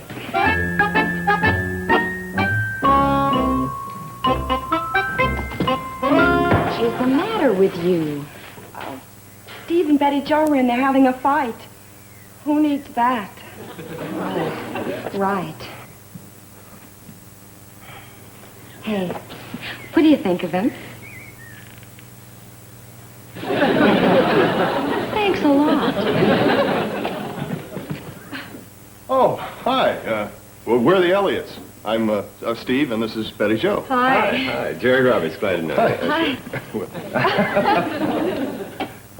We're just about to celebrate our 2.5-year anniversary as soon as this gets chilled. Oh, why don't you join us? Oh, thank you. Thank you. Your 2.5-year anniversary? You even celebrate half years? Yeah, well, when you're in love. I thought you said they were fighting. Married couples. You can't trust them. Sounds like Orange Jeep. How come you've got Uncle Joe with you?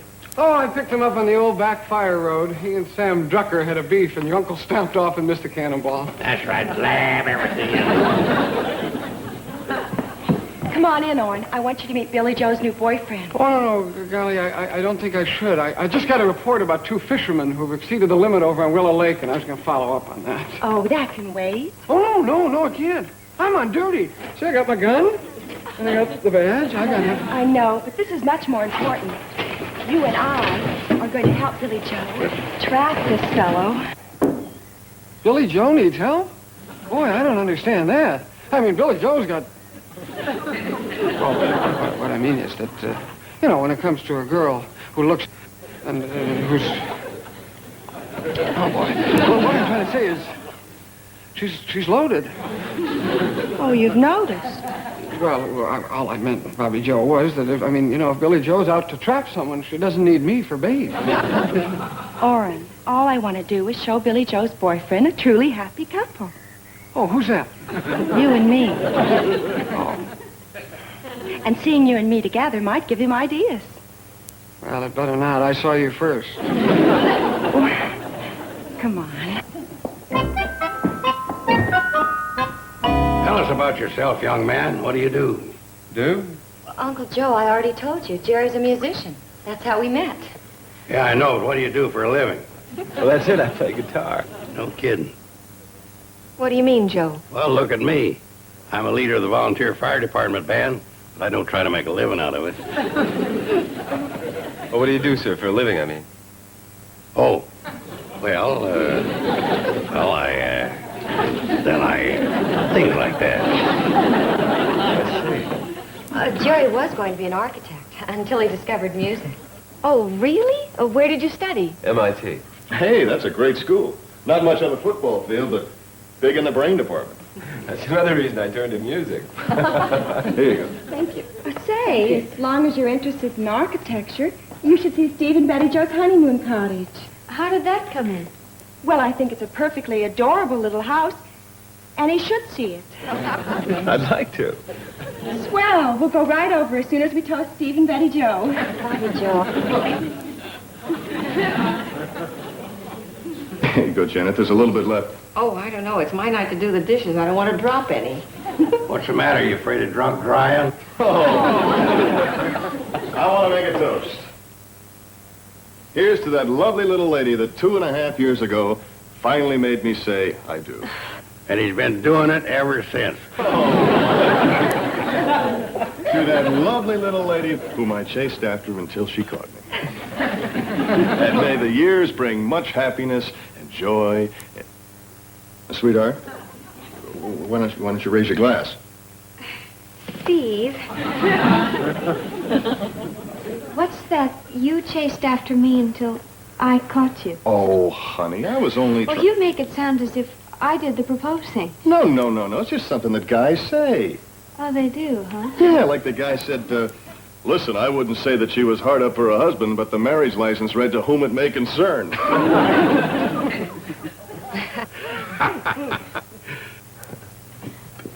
Betty Joe? Sweetheart. Darling. Well, so much for toasting. On to the honeymoon cottage.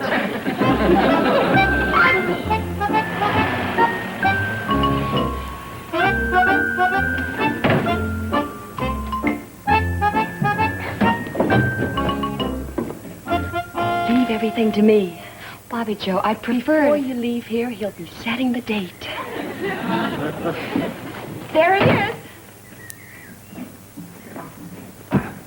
How do you like it? Well, it's a very nice house. Oh, it's more than a nice house.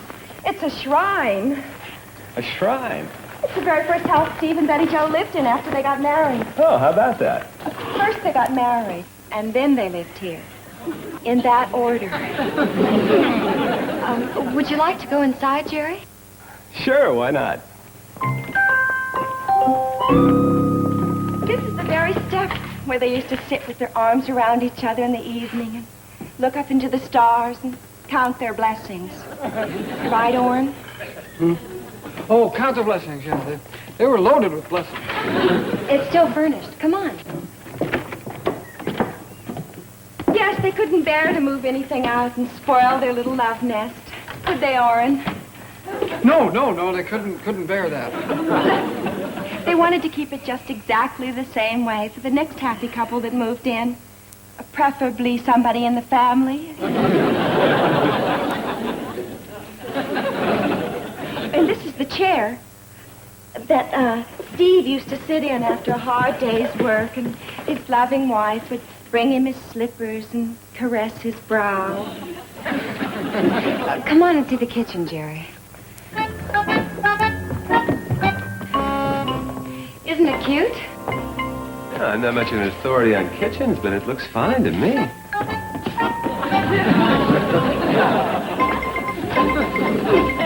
this is where Betty Jo, the lovely little bride, would prepare all those delicious meals for her loving husband. To some wives, this would be a drudgery, but with so much love and joy abounding, every day was like a honeymoon.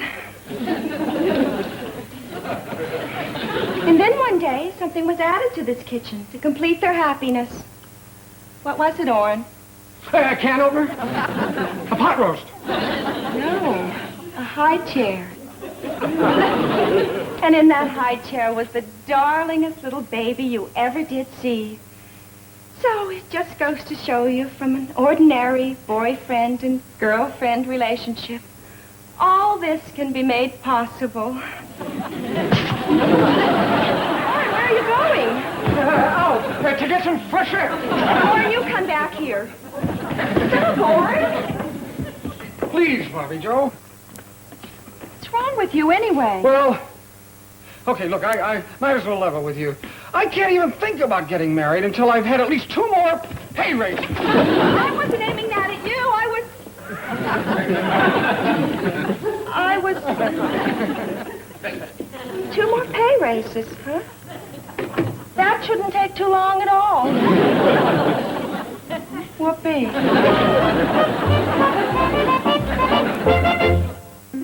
Petticoat Junction will return after these messages. Take me to... Give me a G. Okay. Give me a G, too.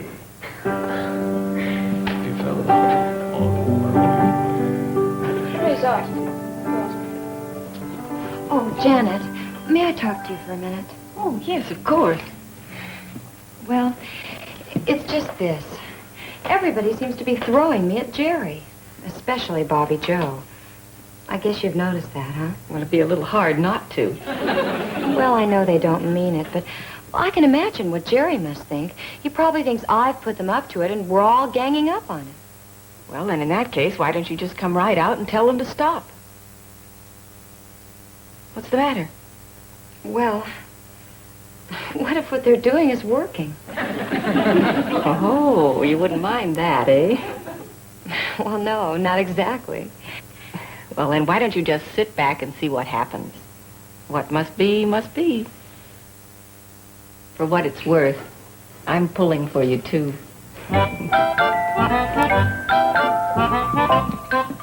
Billy Joe, come on. We're all ready for you to do your new number. Okay. And thanks, Janet. Where did you hear? We got Betty Jo on the piano, Jerry on the guitar, and I'm on the bass guitar. It's quite a production. And you're getting to be quite a producer.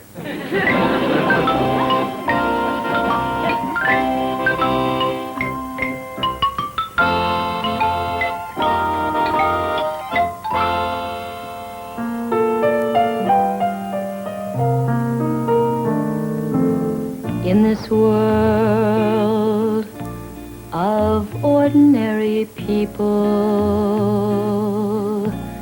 extraordinary people, I'm glad there is you. In this world of overrated pleasures,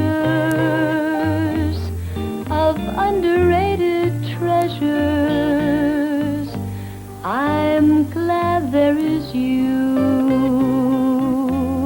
I live to love, I love to live with you beside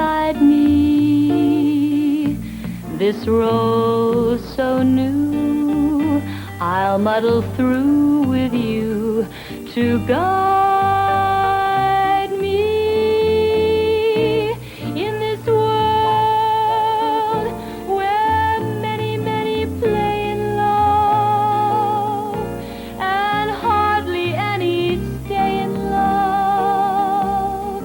I'm so glad there is you, more than ever. I'm glad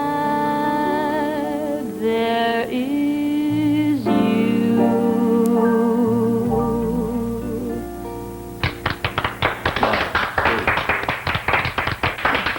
Thanks. You guys are great, too. Wasn't that beautiful? You two work together as though you were meant for each other. You're just perfect together. Hey, how about another number? Do you know Oh Promise Me? Oh, now, come on, Barbara Jo. Look, Jerry, I'm sorry. My sister means well. My whole family means well, but, well, you've been put on the spot ever since you've been here, and I want to apologize for all of us. Are you kidding? I think you're all just wonderful. I know, but still... No, look, so they're all for you. Is that a crime? In my book, that's the way a family should be. I just want to say that this is one of the nicest places I've ever been, and you're the nicest people I've ever met. Thank you, son. And tomorrow, you know what I'm going to do when I go back to the city? I'm going to tell Shirley. Shirley? Yeah, my fiancée. You know about Shirley. Oh, yeah, but I thought... Oh, sure, Shirley. Well, that's his fiancée. She's a very nice girl. Well, I better be getting back. It's getting late. Oh, I have to check on the baby. Good night. Good night. Good night. Yeah, it is late.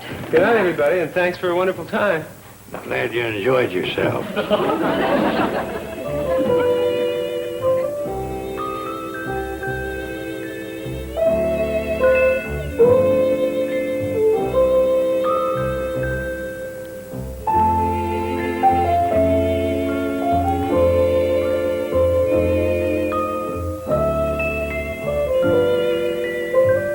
Billy Joe, what if I get Janet and the four of us go out and play tennis? Oh, thanks, but I really don't feel like it.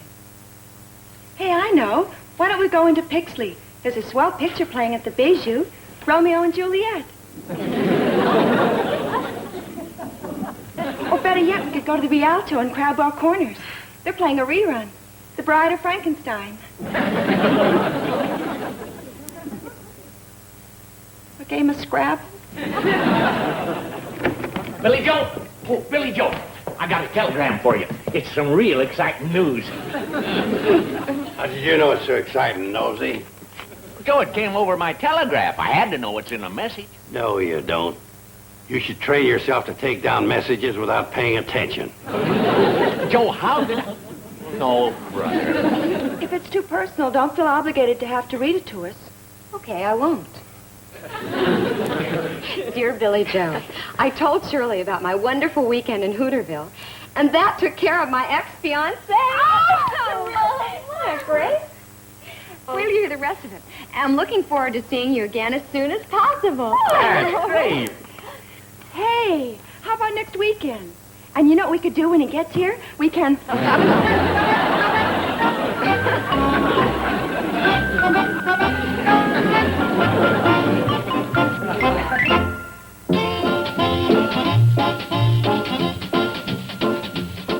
Up next, Green Acres is the place to be. And if that's the case, then TV Land is surely the place to be right now. Because Green Acres is coming up next. Stay tuned.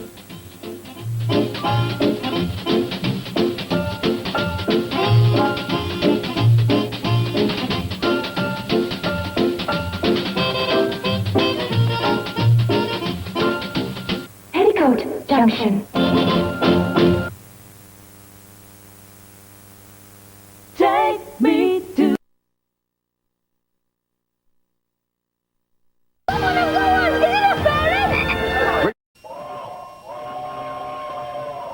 Come ride the little train that is rolling down the tracks to the junction. Forget about your cares, it is time to relax at the junction.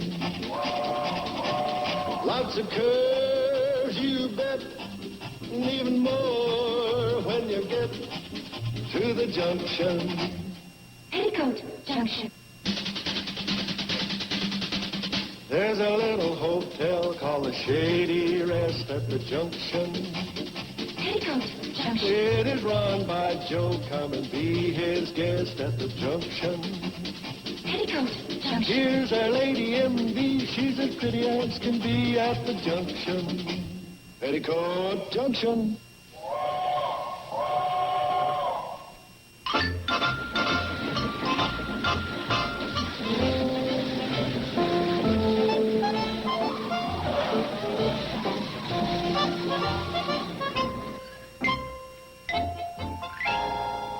Why don't you make yourself useful and take up whittling? Take your mind off your fleas. There she is. Beautiful duck call. Even old Mike Angelo would have been proud of that. Shall we give her a test run? Okay, here she goes. Hello there, Mr. Carson. Great. Give out of the duck call and the crow shows up. Shady Rest. Oh, the old relic goes on and on. Yeah, and I know another old relic that goes on and on.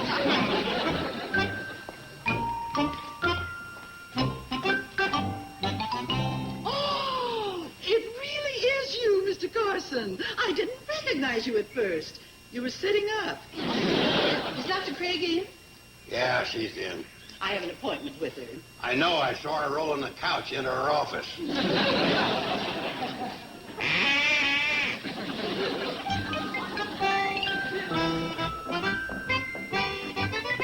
Wasn't that Selma Plout? Yeah, that was the old biddy. I wonder what she's doing down here. She said she had an appointment with Doc Craig. I can't believe it. Well, she's never come to Janet before. She's always gone to Crabwell Corners for her medical needs. I wonder what happened. Maybe the veterinary moved. Uncle Joe. Knowing Selma, I got a hunch her appointment with Doc Craig is just an excuse for coming down here. You're probably right. She has to be up to something. You know it, and whatever it is, it's a doozy. Oh, Mrs. Plout, won't you come in? Thank you, Doctor. Just sit right there.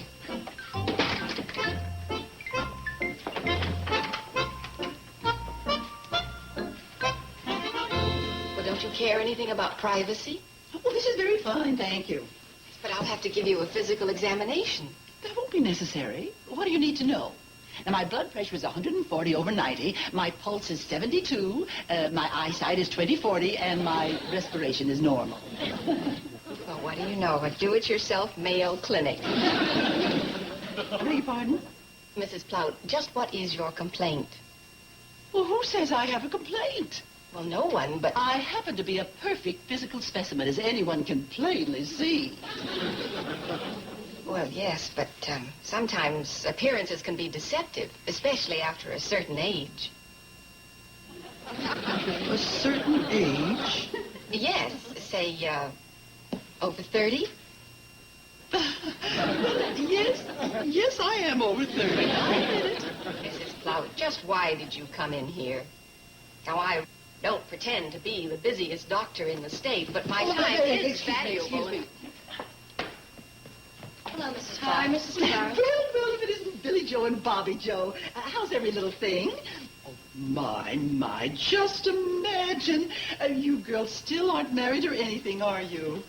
I beg your pardon? Well, are you? Married? Or anything? No, Mrs. Plout, we're not married or anything. Now, take it easy, Bobby Joe. Just what are you getting at, Mrs. Plout? Oh, nothing. I was just thinking how surprised some people will be. At what? At the idea that while you two girls are still old maids, my Henrietta has practically landed the best catch of the year. Well, that's wonderful, Mrs. Plout. Isn't it, Bobby Joe? Yeah, wonderful. What is? What's wonderful? Henrietta Plout has just landed a prospective husband. Oh, the poor guy. What did she wing him with? Shotgun? Oh, you're a try it, Mr. Carson. But just wait. There's more to this than just a hubby for Henrietta. There's a little surprise in it for you, too. Yeah? Like what? You'll see. Just keep your eye toward the east in the rising sun. I wonder what she means by that. Who knows? I know. Henrietta can't get a man here on Earth, so they're bringing one in from outer space. But aren't you worried about what her surprise might be? Nah, why should I worry?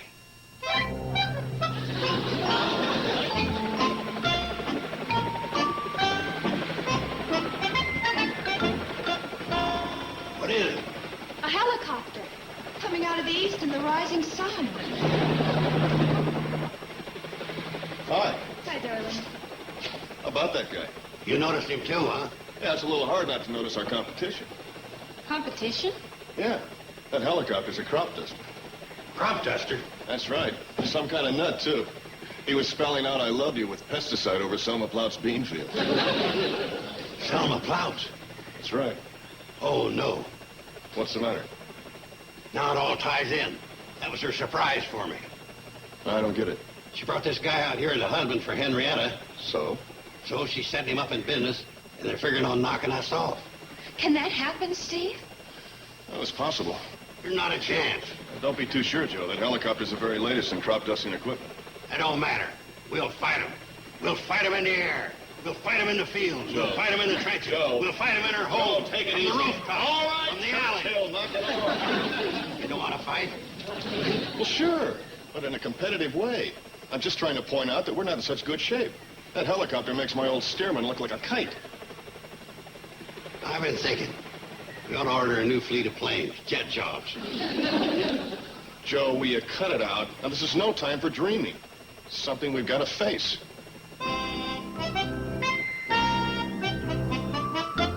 Mr. Carson is little more than a human eating and sleeping machine. Steve, of course, is Betty Jo's husband. And the other two girls are pretty, what you might call pretty in an empty sort of way, if you know what I mean. You do, don't you? Pretty in an empty way. Gotcha. Oh, now when we get inside, let me do most of the talking. What else? What do you want? Oh, I see you've lost none of your grace and charm. However, being the kind of person I am, I turn the other cheek. I brought you a tenant. Is that him?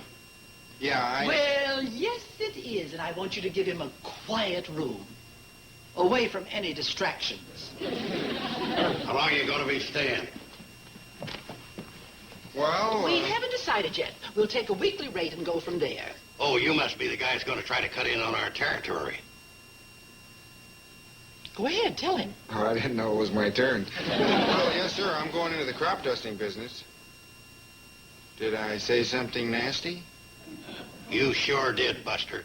Me and Steve Elliott run the crop dusting business in this valley. You mean it's a closed shop? Well, you wouldn't want to try to buck a dynasty, would you? Well, Don't be silly. One little old biplane tied together with baling wire and adhesive tape is hardly a dynasty. Give him his room key. Sign here.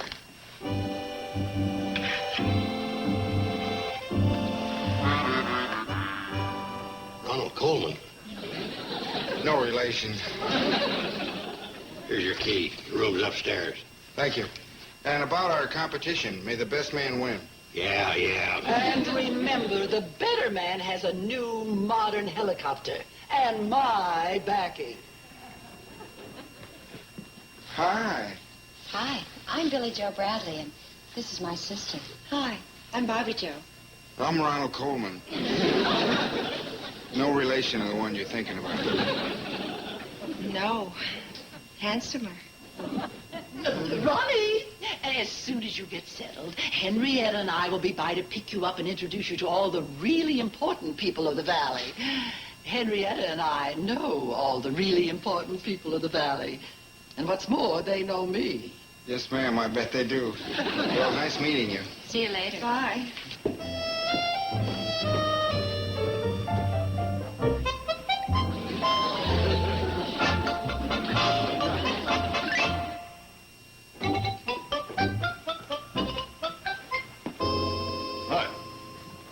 Hi, Steve Elliott. Hi, I'm Ronald Coleman. Not the one in the... Yeah, I kind of assumed that. You aren't the fellow with the helicopter? Yeah, that's me. Yeah, well, we're in the same game. I'm a crop duster, too. Oh, so I heard. Listen, I feel kind of bad about moving into your area, but I... Look, it's an open market. You have the same right that I had to go after business.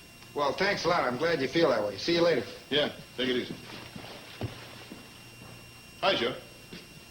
Hey, what's all this nicey-nicey business? This guy's trying to kill us, and you're treating him like a long-lost friend. What did you want me to do, punch him in the mouth? Hey, that's an idea.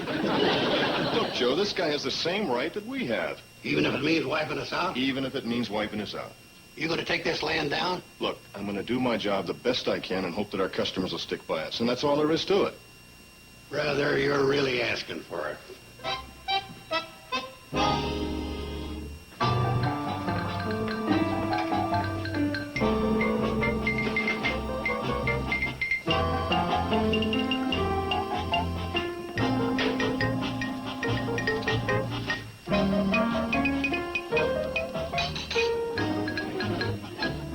What's the trouble, Uncle Joe? Steve. Steve? Yeah, with his attitude toward this new crop dusting guy, we're all washed up.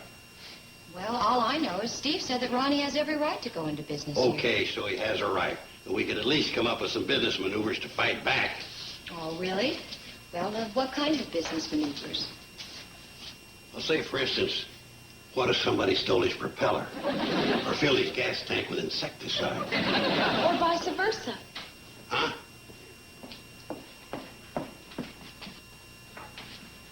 Fill his insecticide tank with gasoline. Now, they're the type of partner I should have. Okay, Bonnie and Clyde. What's the matter, Billy? Well, you know you can't do anything like that, and in the first place, you wouldn't. Okay, there goes Steve's business down the drain. Uncle Joe, do you really think it's that serious? With Selma back in this yahoo and furnishing him with all the modern equipment, it's got to end that way. And the only reason she's backing him is to find a husband for Henrietta. You know it. That Henrietta couldn't trap a man in a hollow log. Hey, what if we broke up Ronnie and Henrietta? Hey, now there's an idea. Then Selma wouldn't want to back the guy. Well, what do you think, Billy? Well, it is a lot less vicious than those other things. Well, look at it this way. As far as Ronnie's concerned, it'd be an act of mercy. Okay, we'll do it. Boy, these are the kind of assignments I like.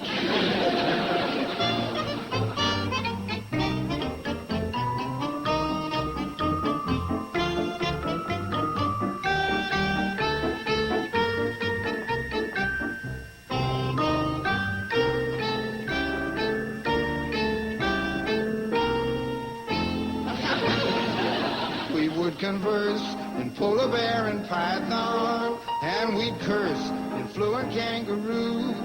And if they ask us, can you speak rhinoceros? I'd say, of course there is. Why can't you? If we conferred with our furry friends, man to animal, think of all the things we could discuss.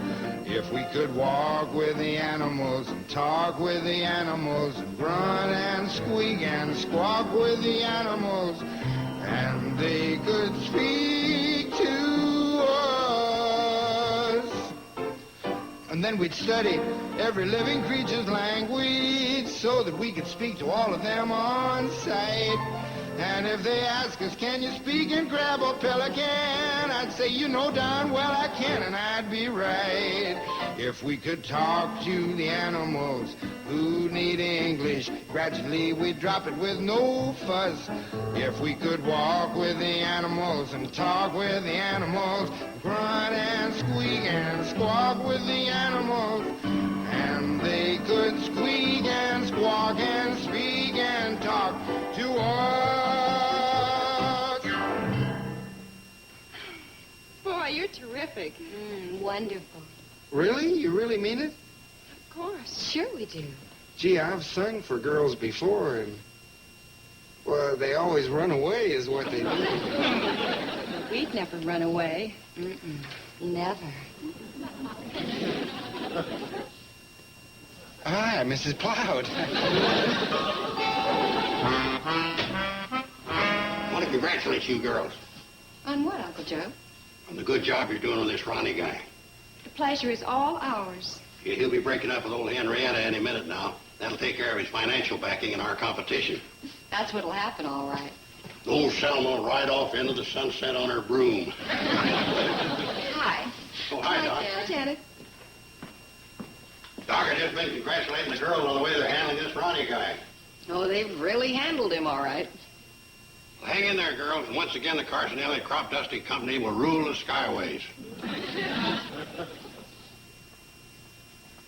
Something wrong, Janet? You act as if you don't approve of what we're doing. Well, no, I can't say that I do. We're only doing it to help Steve and Betty Joe. Oh, I realize that, but the unhappy truth is, the only one really getting hurt is the one who's really innocent, Henrietta. You know, I never even thought of that. Me either. And why did you have to? Well, put yourself in her place. Henrietta's chances of getting a fellow are pretty slight, I would assume, right? You know, the whole time we were in school, I can only remember one fella ever paying any attention to her. And that was when her mother put out the rumor that she had discovered gold in her backyard. And then she finally does have a chance of getting a nice young man, and you girls take him away from her. But when you're up against Mrs. Plott, you have to fight dirty. Some of Uncle Joe has rubbed off on her. Well, you can do as you like, but you did ask my opinion. Yeah, I think you're right, Janet. How about it, Bobby Joe? Well, you do have Orrin, you know. I know. Well? When it comes to fellas, I believe in the platoon system. Bobby Joe. Well, nothing's sure until you're walking down that aisle. All right, look, you make up your own mind, but I'm staying out of it as far as Ronnie's concerned. Okay, I will too. I think you'll feel better for it. But this means he'll end up in the valley and run Steve out of the business. Well, I'm concerned about that too, but I think it's a chance we have to take. Yeah, now the problem is, how are we going to tell Ronnie? Oh, you'll think of something. We got a MASH note from Glenn Campbell.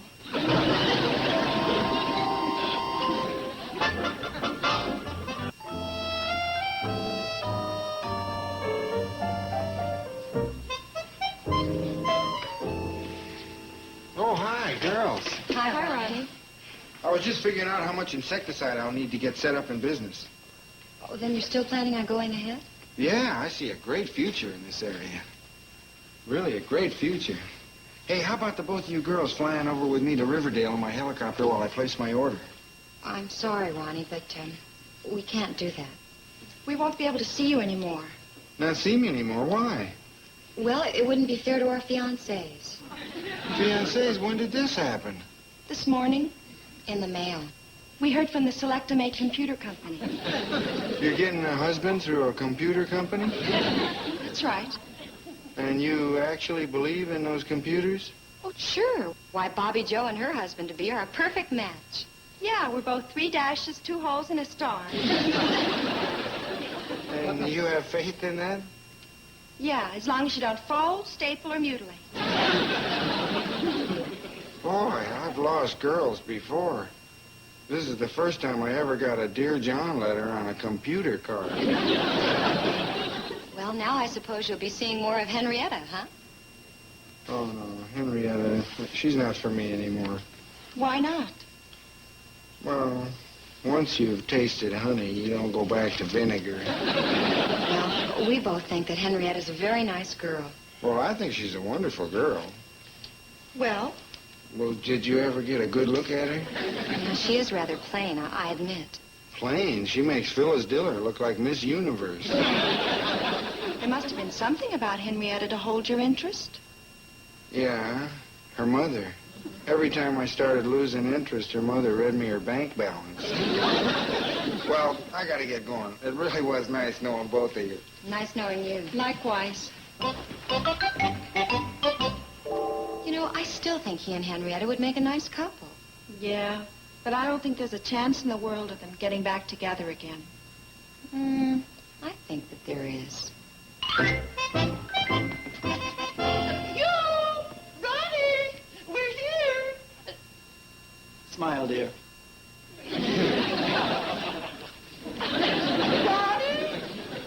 Hi, Mrs. Platt.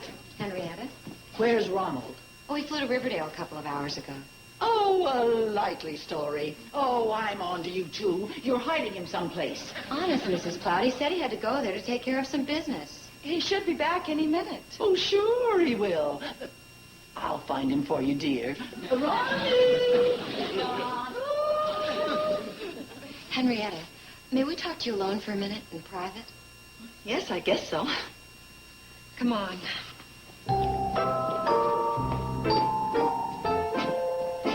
You, Ronnie! Ronnie!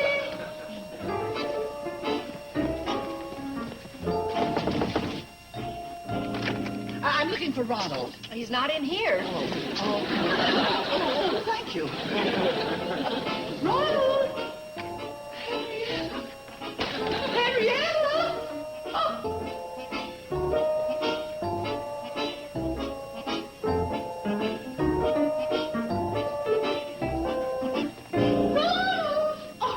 There you are, Ronnie. Oh, where have you been hiding, you naughty little boy? I just got back from Riverdale.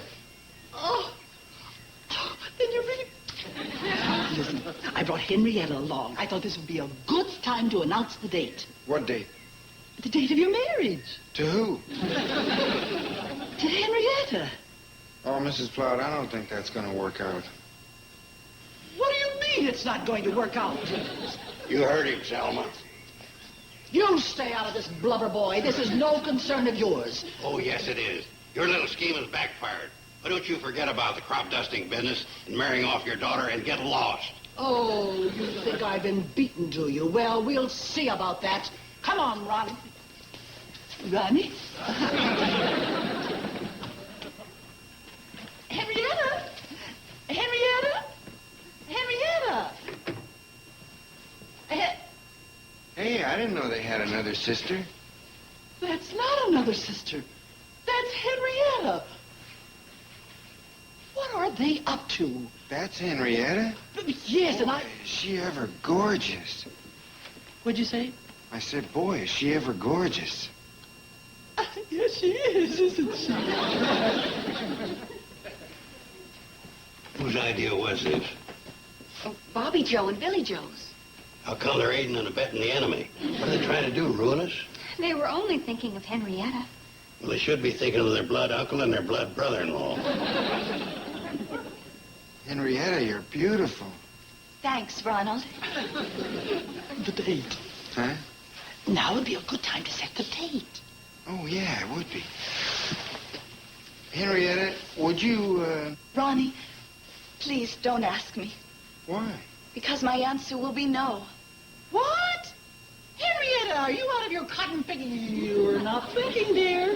Mother, I'd like to play the field first. Play the field. I played the field and ended up with the water boy. Oh, come to your senses, child. Mother, don't you understand? This is the first time I've ever been in this position, and I love it.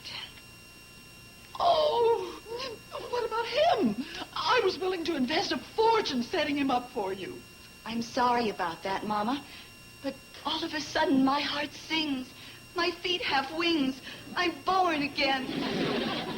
Good Lord, you sound just like your father when he was drinking. Have you been into cooking, Sherry? No, Mama, no. wait a minute, Mrs. Platt, if it's okay with you, I'm willing to call this whole thing off. In fact, I insist. You insist?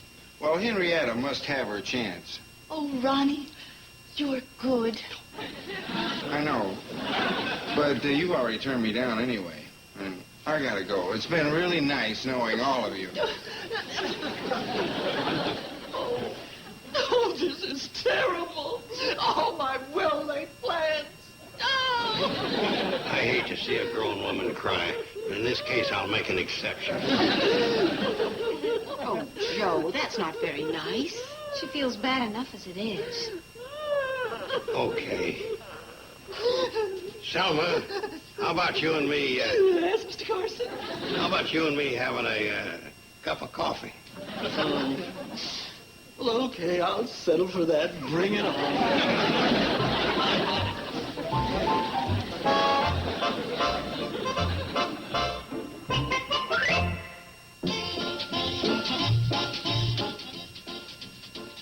Today, join the celebration on a very special holiday edition of the Wonders of TV Land.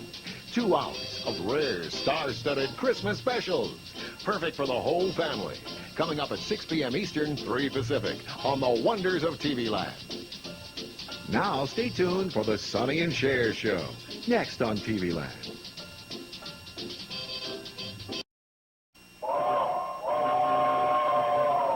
Come ride the little train that is rolling down the tracks to the junction.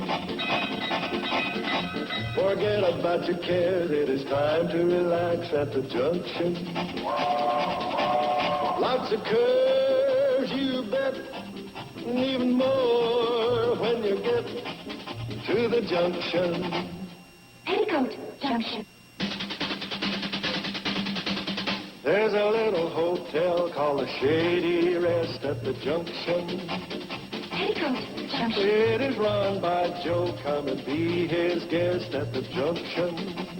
Petticoat Junction. Here's our lady M.D. She's as pretty as can be at the junction.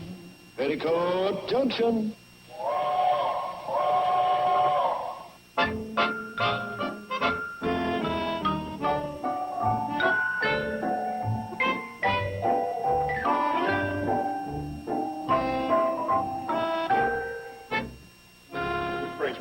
Huh? Oh, where you bought my wedding ring? Yeah. I'll never forget the day we made the last payment on the ring. And neither will I. That's the day we made the first payment on the vacuum cleaner. Well, there goes another poor guy off the deep end. To the sea of happiness and bliss. Nice recovery.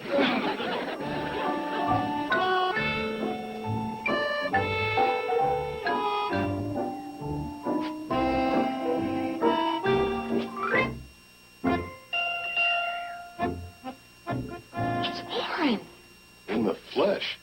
Huh. Does Bobby Joe know about this? I doubt it. I know they were getting serious, but Orrin was always saying he had to get another pay raise before he could even think of getting married. Well, at least she's getting a nice guy. No argument there. Oh, Steve, this is exciting. Yeah. I can only think of one guy who won't be overjoyed by the news. Oh, no. She's going to marry that yahoo. Joe, take it easy. I'm going to have a talk with that girl. You can't do that. Why not? It'll spoil the surprise of Orrin giving her the ring. Maybe so. I'll save her a life of misery. Joe, I don't understand it. You're the only one in the family who isn't all for Orrin. There's a reason for that. What's that? I can't stand the guy. Uncle Joe, your first concern should be Bobby Joe's happiness. It is. That's why I'm going to do everything I can to keep them two apart.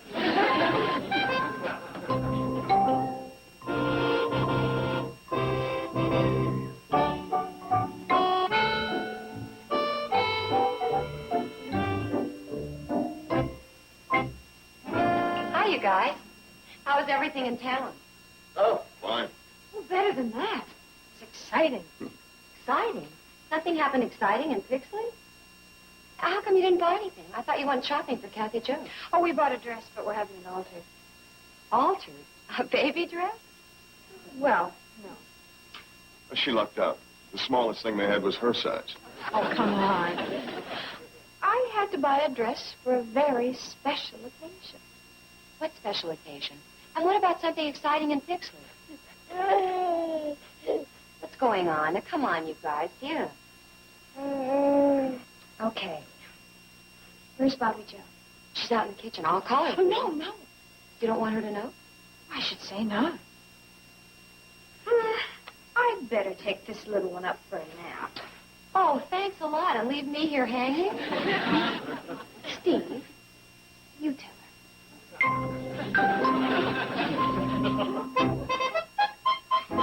Well? Well, I'll tell you. It all began when we were walking down the main street in beautiful downtown Pixley. Steve? Well, then we were walking by this jewelry store, and suddenly we spotted him. Who? Orrin. Oh. Wait a minute. What was he doing? Well, he wasn't doing anything, but the jeweler was showing him a tray of engagement rings. Engagement? Oh, yeah. Well, then Orrin is going to propose to Bobby Joe. Oh. What's the matter? Well, they'll probably have a party to announce it. So? I haven't got a thing to wear. To wear? For what? Where are you going? Well, you tell her, Steve. Okay. No, don't. Okay. Well, somebody tell me something. Oh, we can't. Not until later. Oh, fine. I'll give you a little hint. It's something that happened in Pixley. Steve? What? What? You promise that this won't go any further than this room? I promise. Kramer's Ice Cream Parlor has a new flavor. Raspberry custard.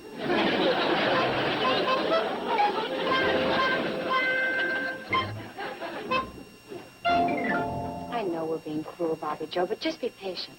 Believe me, it'll be worth it.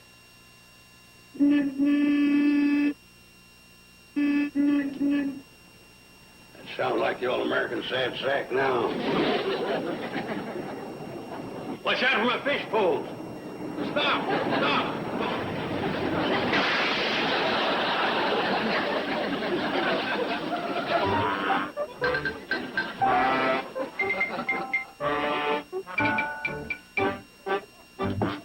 Oh, it looks like I ran over a couple of sticks. I was sure careless of somebody to leave them right here.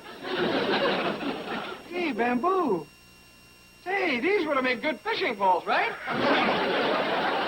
Say, these would have made good... 1, 2, 3, 4, 5, 6, 7, 8, 9, 10, 11, 12, 13, 14, 15, Hi, Uncle Joe. I thought I heard Orange Jeep driving up. Did you see him? 16, 17, 18, 19, Joe, I asked you if you... 20, 1, 2, 23, Hi, Orange. What a pleasant surprise. 24, 25, 26, 27, Hi, Uncle Joe. 28, 29. Joe? I don't trust myself to talk until I get to 500. 30, 1, 2, 3, 4, 5, 6. Oh, Orin, that's wonderful. I'm so happy and proud. Bobby Joe, I'm on duty. Whatever. Well, cry, if you don't have respect for me, at least have respect for the uniform. And you don't run around kissing a uniformed officer right in the face in broad daylight. Do when I love him. Oh, hi, you guys. Orin has the most wonderful news. I kind of guessed something was up. What is it, Orin? Well, He got the raise he was hoping for. I got the raise I was hoping for. Does this mean what I think it means? You bet it does. And I want to celebrate you. How about Friday night, Bobby Joe? Oh, swell. How about you two? Will you be there? Oh, you don't want us there, do you, Warren? Oh, sure I do. This is a very special occasion. I want everybody there. You and Billy Joe, Uncle Joe, Janet, everybody. Well, it sounds like you're really making this into a family affair. Well, that's what I hope it is. Oh, my gosh, poachers. All right, now, watch out for the... Sorry, I got to show them I merit this raise.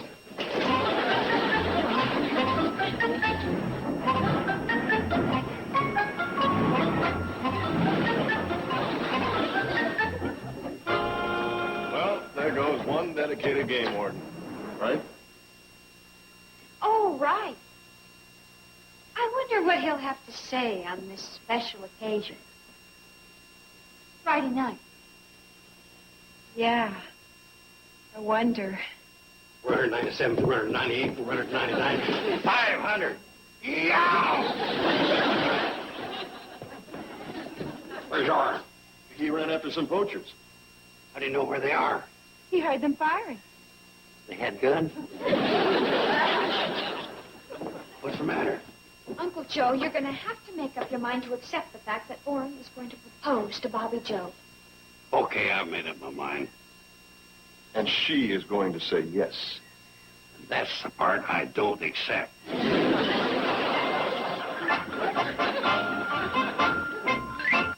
Petticoat Junction.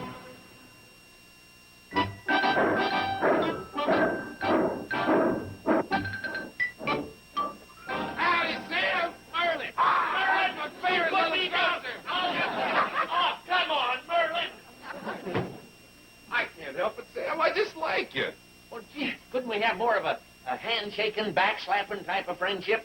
Well, anything you want, little buddy. Hey, I don't get down to see you very often, Sam. Thank heavens for that. What'd you come down to town for, Merlin? You ready for a real shocker? Yeah? I come to get a woman. What? A woman. You know, a wife. You know what they are, don't you? Oh, well, sure, but that's what I come to get. Excuse me. Hi, Sarah. You give me Bert's barber shop, huh? Oh, well, you have him call me over here at Drucker's when he gets off the line, huh? Yeah, first I'm going to get me all spiffied up. Then I'm going to go out and find me a woman. Prettiest one in the valley. Who's that? Well, I ain't picked her out yet. Well, what about courting? What about what? Courting. First you gotta find her, then you gotta woo her. You know, win her over. Oh, what's to win over? I just show her me, and that's that.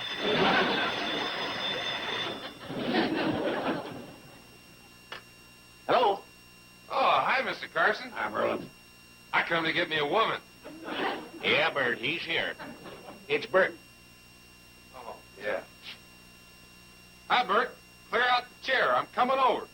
Yeah, I want to work. So shave, a haircut, and a shampoo. Must have struck it rich. Of course I like bay rum.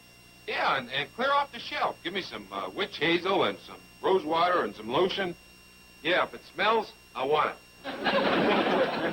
Things must be going good, huh, Merlin?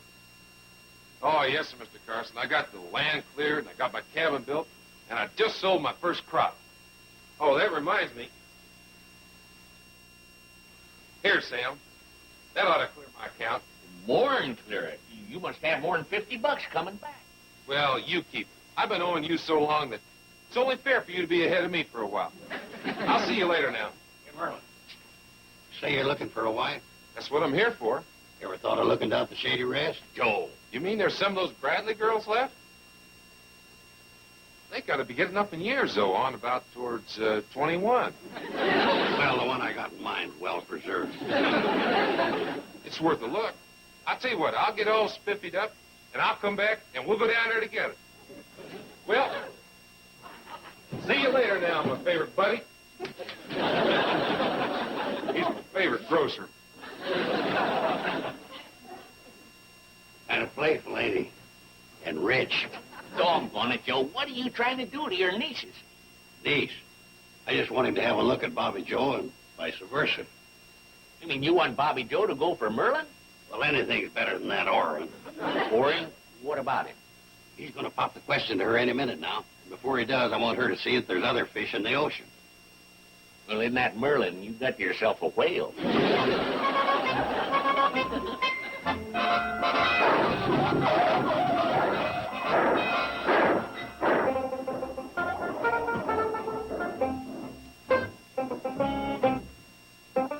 Well, here we are. You make yourself at home, and I'll go find her. Maybe you better warn her about meeting me first. Huh? Well, if you don't, the poor girl might just swoon right off her feet. Oh, sure, I'll tell her.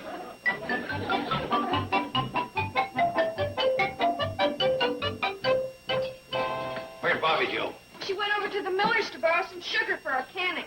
Oh, no. I gotta head her off. Well, what do you want her for?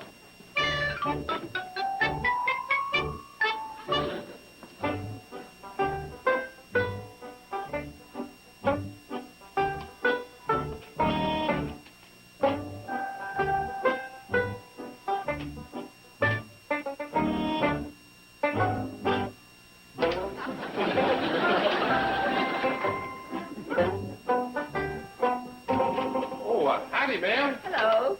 Wow, and pretty, too. Boy, I'll say. I beg your pardon? Hey, let me get ahead of you. What? Stop that. Wow, it's solid. What are you doing anyway? Oh, I like that. I like my women with plenty of fire. Look, mister. You know, I think maybe you're just about what I've been looking for.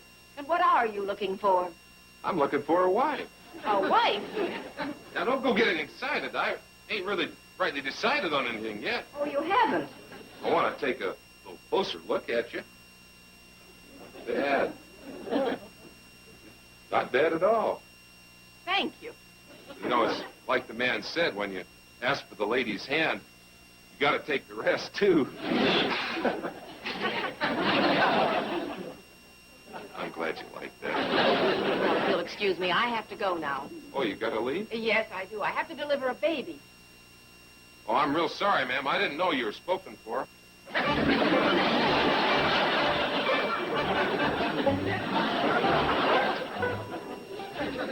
Can't win them all.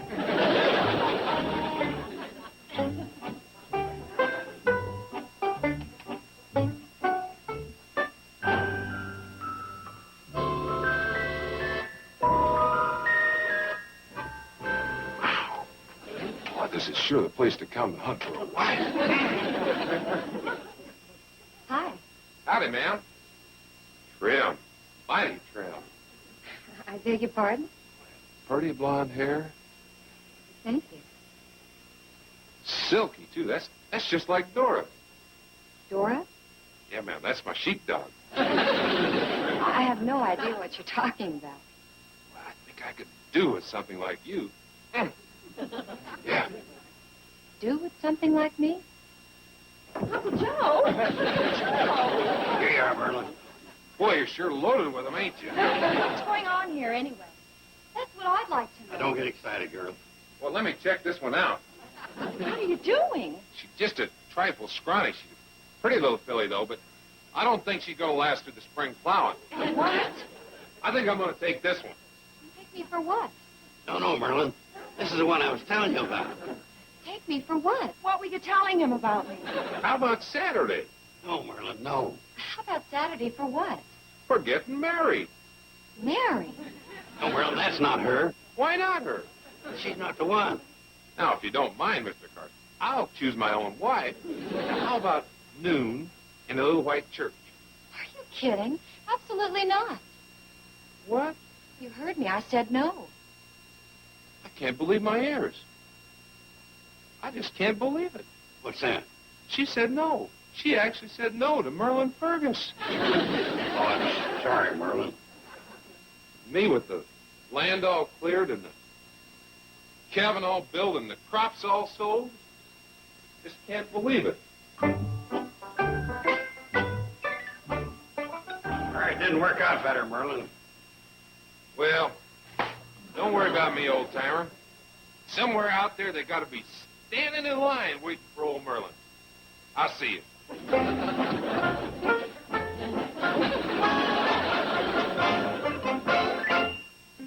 Petticoat Junction will return after the... Love and marriage go together like a horse and carriage. This I tell you, brother, you can't have one without the other. Love and marriage, it's an institute you can't disparage. Ask the local gentry, and they will say it's elementary. Try to separate them. It's an illusion. Try, and you will only come to this conclusion. Love and marriage go together like a horse and carriage. Dad was told by Mother, you can't have one. You can't have none. You can't have one without the other. Did you like that, Orrin? Oh, sure. Swell song. The kind you come out humming. Well, that's not exactly the idea. Huh? Oh, what Steve means is, didn't you think it was appropriate for the occasion? Oh, sure. Any love song's appropriate for a couple of lovebirds like you and Steve. Well, Well, back to the drawing board. Orrin, what we meant was... Well, you see, the occasion... Don't you want to say something? Oh, yeah, I sure do. How about another song? Anybody know the funeral march? Uncle Joe. I know. We can do the song we did for the Harvest Moon show. Come on, Bobby Joe. That's a great idea. Honey, you can play the piano. All right.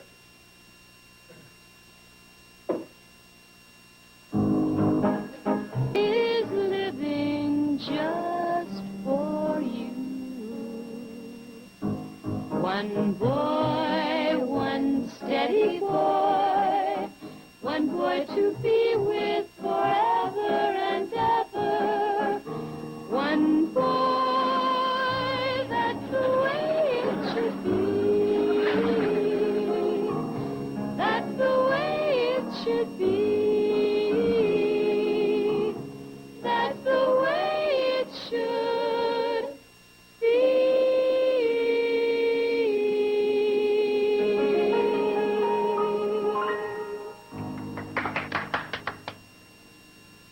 That ought to give him the cue, huh? Unless he's a complete idiot. Say, that may be my way out. Say, did you see that gorgeous moon outside? No, Oh, yes, I saw it, but, Bobby Joe, I don't think you saw it yet, did you? Huh? Did you see the moon? Oh, no, I didn't. Orrin, did you see it? No, I didn't see it. Me neither. Forget it. Oh, look, you two, why don't you go on outside so you don't miss it? Of course, if you've seen one moon, you've seen them all. Orrin, what have you got in your pocket? Well, it's a ring.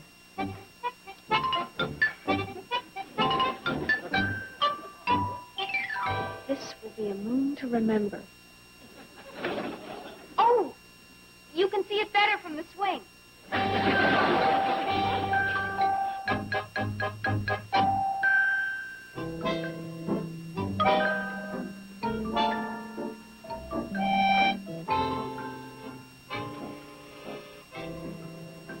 This is nicer. Yeah, but your sister got things all wrong. She did? You can't see the moon from here. Who needs?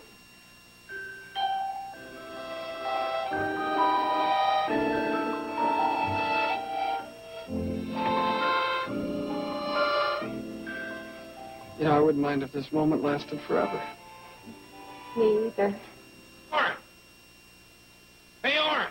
Hey, Orrin, boy, you got it? Yeah, I sure have, Merlin. Boy, now's the time I need it. Snag me one. Hey, Lydia, come on up here. Let him have a look at you. Ain't she beautiful? The perfect woman. She got muscles enough to pull a plow, and she ain't got enough brain to start an argument. Merlin. She's a beauty, all right. Here you are, honey. Slip that on one of those fat little fingers. Well, thanks, old buddy. Thank you very much, and come on, Lydia, let's go. What was that all about? Oh, I run into Merlin all the time up on the ridge, and he asked me to pick up a ring for him so he could go courting. You mean in town the other day you were just doing him a favor? Well, why not? He's a nice fellow. And so are you, Orrin. Then you're not mad, Bobby Joe? Or disappointed? Or anything? Why should I be? I'm just happy and proud to date such a nice guy. Aye, not for the whole world. No. What the heck?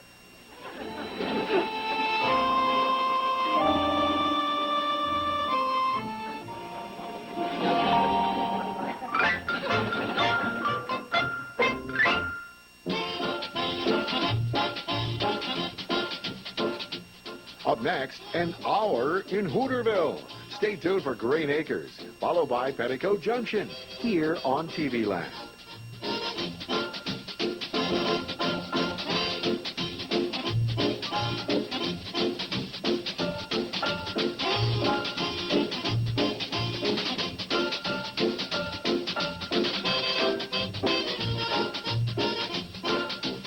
Petticoat Junction.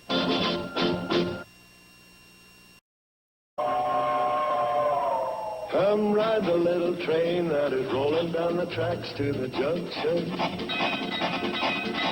Forget about your cares, it is time to relax at the junction. Lots of curves, you bet, and even more when you get to the junction. Petticoat Junction. There's a little hotel called the Shady Rest at the junction. Petticoat Junction. It is run by Joe. Come and be his guest at the junction. Petticoat Junction. Here's our lady M.D. She's as pretty as can be at the junction. Petticoat Junction.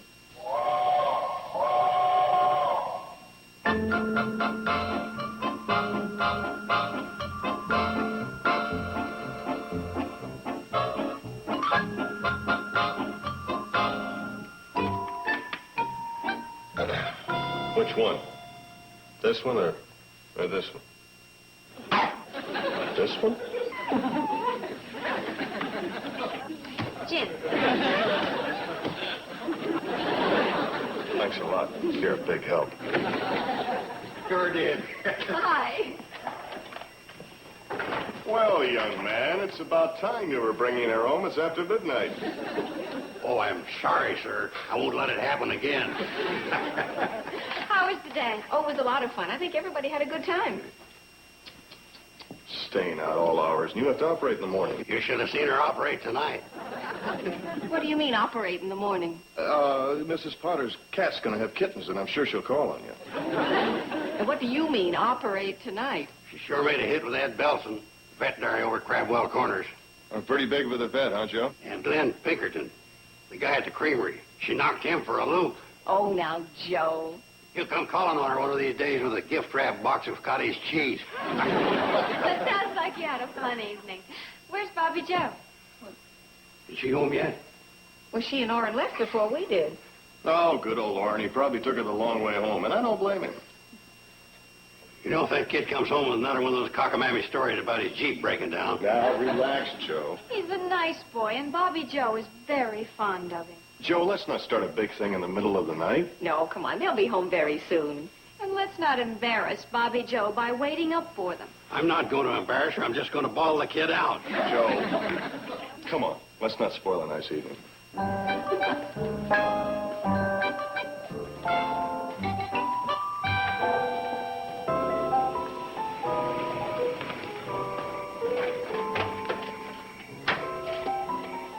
Did we just run out of gas?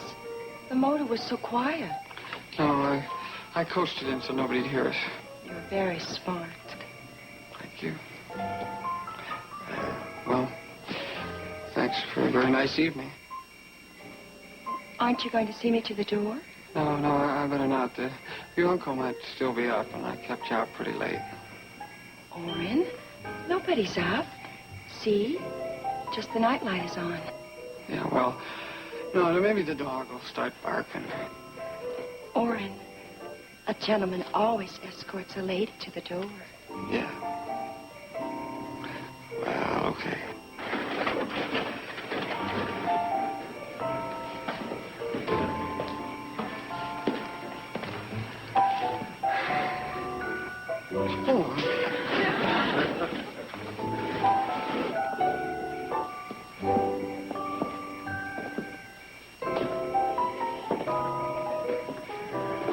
Oh, what a gorgeous moon. Yeah.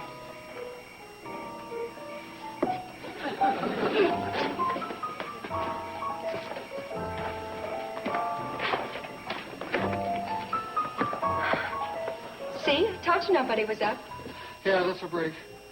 Want to come in? I can fix us some hot chocolate. Well, it's kind of a long trip home. Come on. You can help me.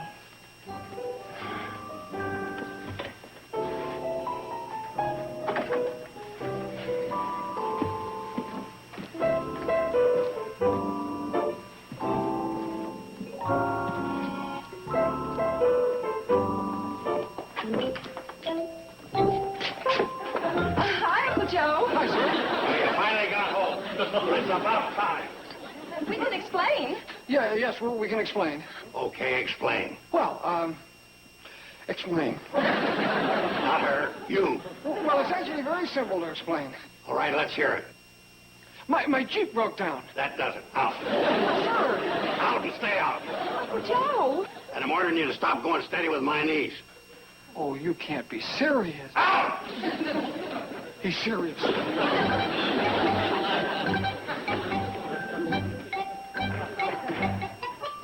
Bobby Joe, in years to come, you'll thank me for this when you realize it. Bobby Joe?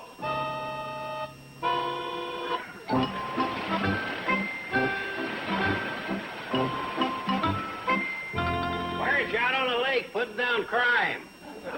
Somebody might be holding in an extra minute, you know. Something more important has come up, Mr. Carson. Oh, it's Mr. Carson now, eh? Oh, I get it. You come over to apologize, so I'll let you go out on my niece again. Well... Okay. I'll make it easy for you. You will? Here. What's the matter? Well, I didn't come to apologize. I came to say goodbye. What? Goodbye. Yeah, that's right, Bobby Joe. I thought about it all last night, and it's the only way. Your uncle just doesn't like me, and he never will. That isn't true. Oh, no, that isn't true, is it, Joe? Joe? Oh! Look, I didn't come to cause any bad feeling between you. As a matter of fact, I brought along a few things, sort of to remember me by. That is, of course, if you care to remember me. I'll go get them. And you're still not going to weaken.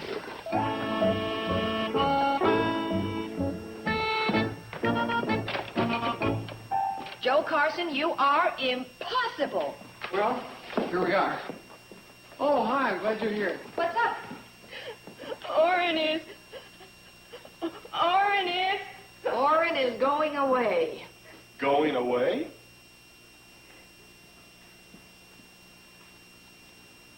Was it anything anybody said? Please, I didn't want to start a family quarrel. I just, well... Here. Oh, Orrin. That's just a box of candy. I was saving it for your birthday next week, but, Well, that's very thoughtful of you. That's the way he is. Bobby Joe, don't cry. I can't stand it when you cry. You can't stand it. Uncle Joe. Here. Oh, Orrin, it's beautiful. Belonged to my mom. It's my first pearl. It's supposed to be real. We never checked, just in case it wasn't.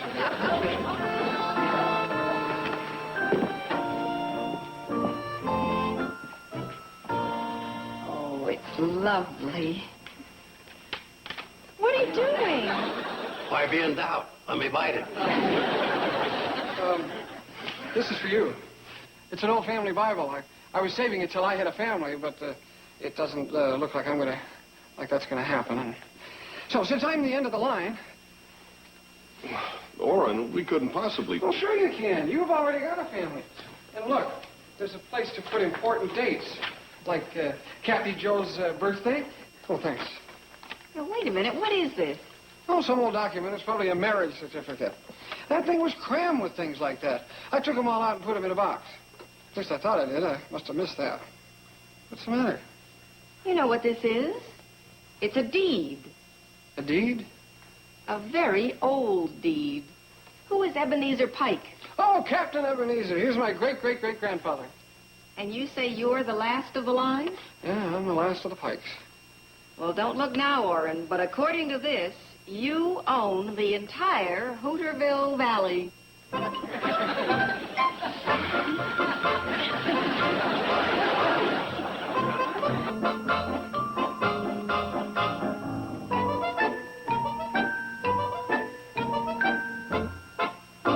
Well, that's it.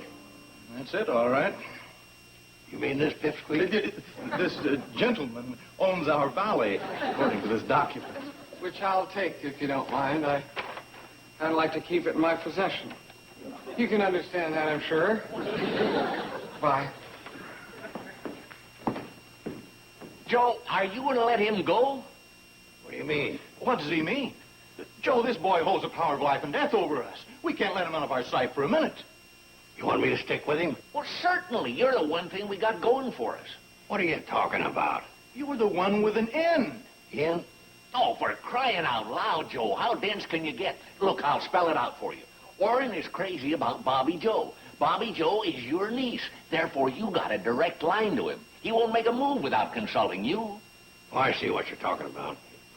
At last. Frankly, Joe, without this connection, we could be in a lot of trouble. Without your guiding influence, well, there's no telling what that boy might decide to do. Yeah, if he should suddenly take it into his head to foreclose. No, don't worry, he won't. Not with good old Joe here, acting as a father image and advising... What's the matter? I don't think he quite regards me as a father image. Why not? Oh, it's just some little something I said to him. What, Joe? What'd you say? I told him to stop going steady with my niece. I threw him out. You what? I didn't know about this. Well, you know about it now. See if Orrin's still out there, Sam. Yeah, he's still standing by his Jeep. Well, get him back in here. What for? So you can apologize to him and to tell him how much you love him and how it was all a mistake. Are you kidding? Me apologize to Orrin? On your knees if you have to. Get him in here, Sam. Orrin, could you step in for a minute, please? Yes, Mr. Drucker? Joe here has something to say to you. Oh?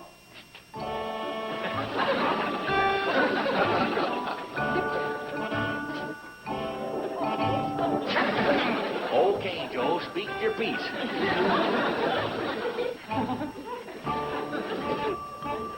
Orrin?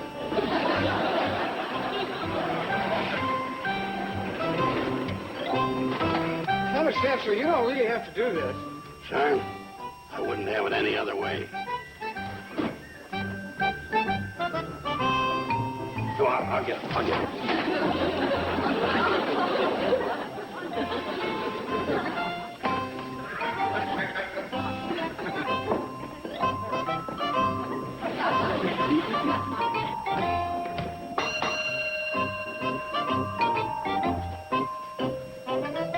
Hi, Orrin. Hi.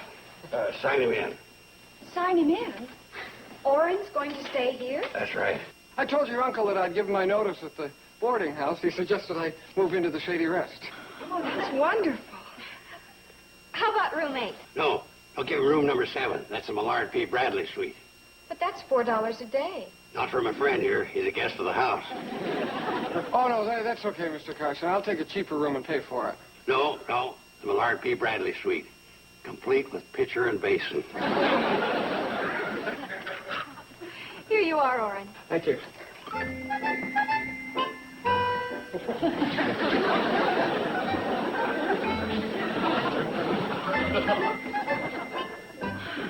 Can't ever recall Uncle Joe carrying someone's luggage before.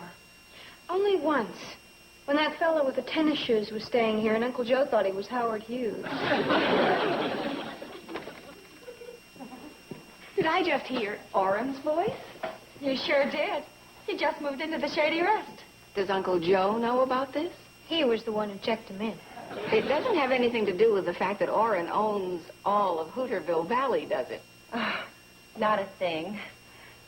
Do you think it might?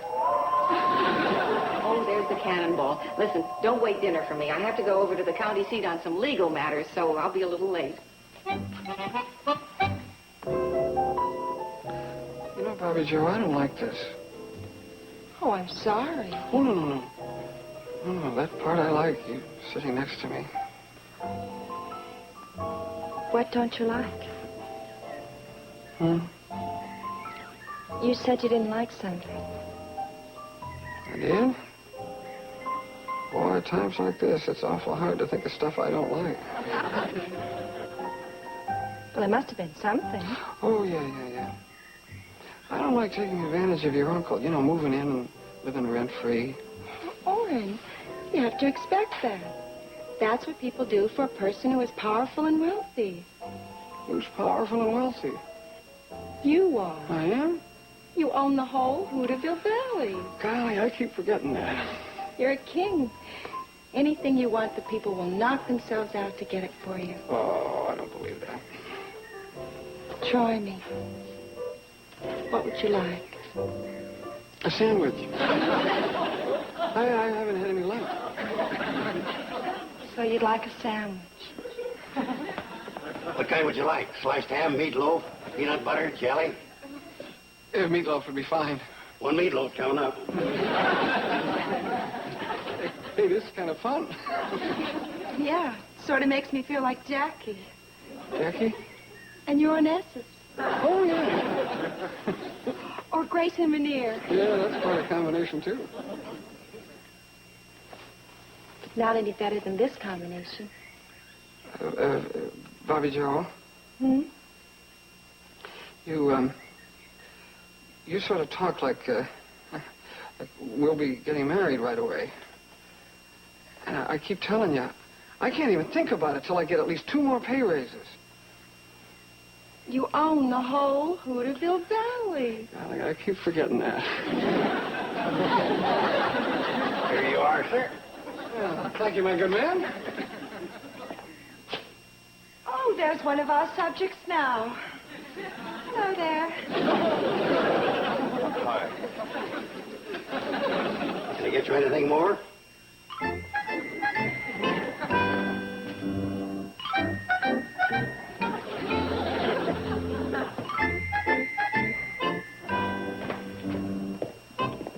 Hi, honey. Listen, could you tell me something? What's that? Has the Shady Rest Hotel been converted into a funny farm? What are you talking about? Well, I just saw with my own eyes Uncle Joe waiting on Orrin, bringing him a sandwich. Sweetheart, people would bring you sandwiches if you owned the whole valley. Oh, come on. So by some fluke he happened to... Betty Joe, how do you make Cherry's Jubilee? Cherry's Jubilee? Yes, His Excellency. I mean, Orrin wants it for his dessert. We'll give him a leftover rice pudding. I'll look it on the cookbook. As soon as I take this up and put Cathy Joe down for a nap, I'll fix you lunch. Even though you're not royalty. Oh, hi, Sam. Oh, hi, Steve.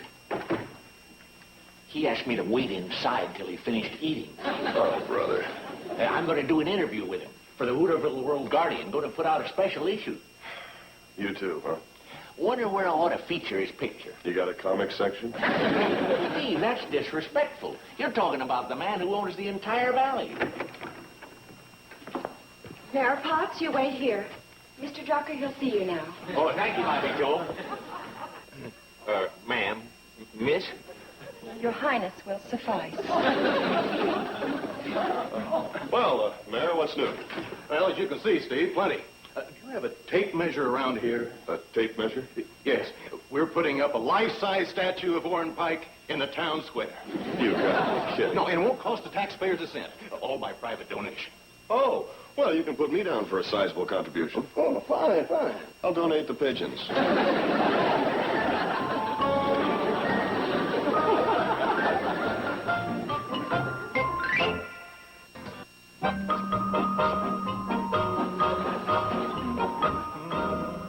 Do you prefer this?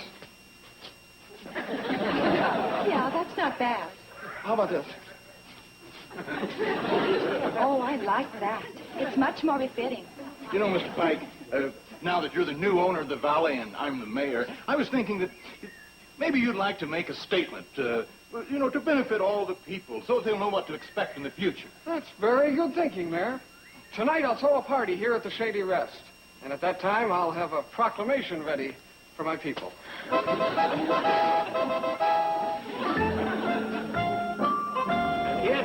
Kids, how about doing a song for our honored guest? Fine with us. What would you like to hear? How about something from The King and I? The King and I? It's fitting, Orrin. You're the king. Then there's I. Golly, I keep forgetting I am the king. Wine for my subjects. Bring on the wine. Oh, we don't have any wine. Oh, that's all right. I don't drink anyway. On with the song.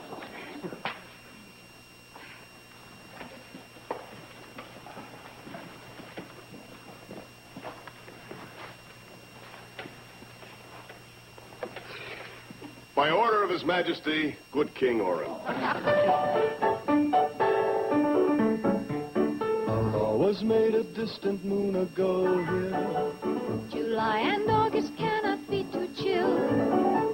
and there's a legal limit to the snow here in Hooterville. The winter is forbidden till December, And exits March the 2nd by his will. by order summer lingers through September in Hooterville.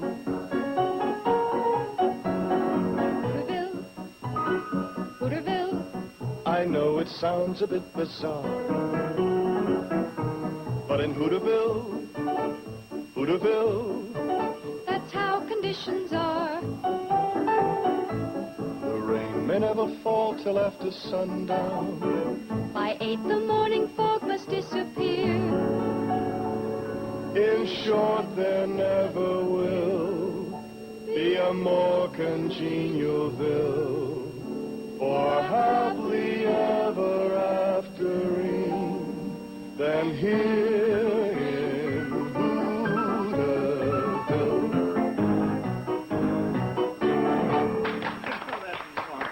Now let's do one we can all say. Yes, it's an excellent idea. How about for he's a jolly good fellow? For he's a jolly good fellow. Yeah.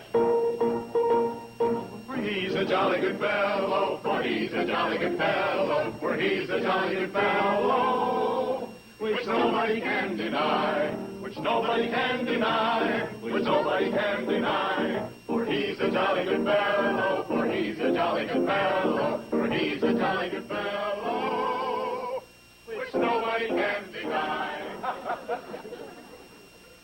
Look, I don't know what this is all about, but could you make it fast? Because I want to get back to my people. Well, about that, your people. I mean, Yes, ma'am. uh-uh. You mean they're not? When I was over at the county seat today, I checked into this deed of yours. Oh, there's a record of it, isn't there? Oh, yes, there is, but do you know how old this deed is? Oh, 100 years or so. It was granted during the Civil War. Oh, what's that got to do with? Oh. Your great ancestor was rewarded for help he gave to the losing side. The losing side? Yes, the Confederate governor that signed this gave away land that he didn't own. The losing side. Well, that's a pike for you. I come from a long line of losers. Oh, Orrin, I'm sorry. And after me making such a jerk out of myself, and the worst part of it is it's going to kill me with Bobby Joe. Well, why should it? Are you kidding? When her uncle finds out that deed's worthless, guess who else is going to be worthless? What if he doesn't exactly find out? Well, I couldn't lie about it. Oh, of course not. But supposing you did the noble thing and tore it up. Tore it up? Yes. It would have just as great an effect as if you said it was worthless. Oh, with one major exception. What's that? Just think how grateful Bobby Joe's uncle would be. Not to mention all the others. Yeah. Yeah. Doctor, you're a queen. And, if I still owned Hooterville, I'd make you one.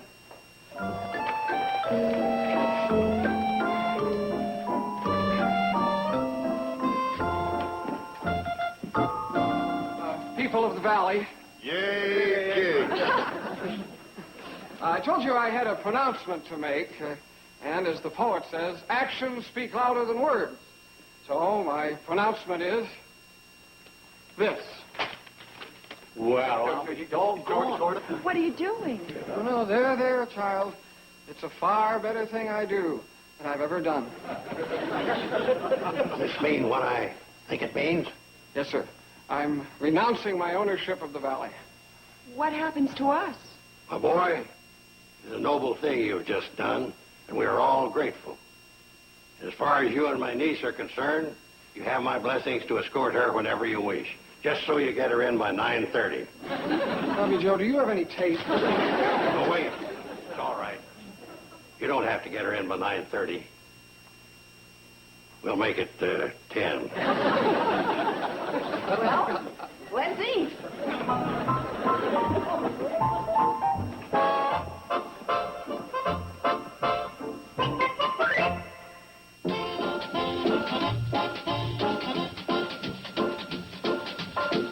Now stay tuned for Green Acres, next on Nick at Night's TV Land.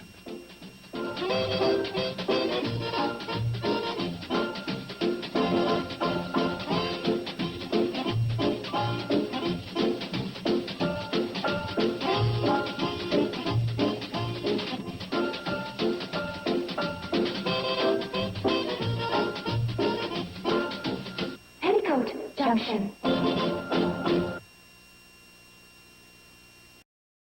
কি রান্না করছেন মূলা দিয়ে? আমি করব Chris Lauren with radish আর হচ্ছে একটা sweet byte করব রেডিশ দিয়ে। আজকে আপনার জন্য পাস্তা রান্না করতেছি মূলা দিয়ে। মূলা দিয়ে পাস্তা? ইন্টারেস্টিং। আর সঙ্গে একটা মূলা চাপ করে আসি। মূলার চাপ? ও মাই গড। আশা করছি যে আপনি লাইক করবেন। দেখা যাক। মহামঞ্চে চলছে পঞ্চম চ্যালেঞ্জ আর তার নাম পারলে খাওয়াও, এবং সেখানে আজকে চিনি দল অর্থাৎ আমাদের 7 পার্টিসিপেন্টস মূলা দিয়ে তৈরি করবেন তাদের মন মতো রেসিপি। সেটা আসলে কেমন হবে দর্শক সেটা রান্নার পর ফুড টেস্টিং এর সময় জানা যাবে। তবে এবার আপনার অনুমতি দিলে আমি শুরু করছি। পার্টিসিপেন্টস, রান্নার জন্য সময় বরাদ্দ 1 ঘন্টা এবং আপনাদের সেই সময় শুরু হচ্ছে এখন।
কি অবস্থা? হ্যালো ম্যাম, কেমন আছেন?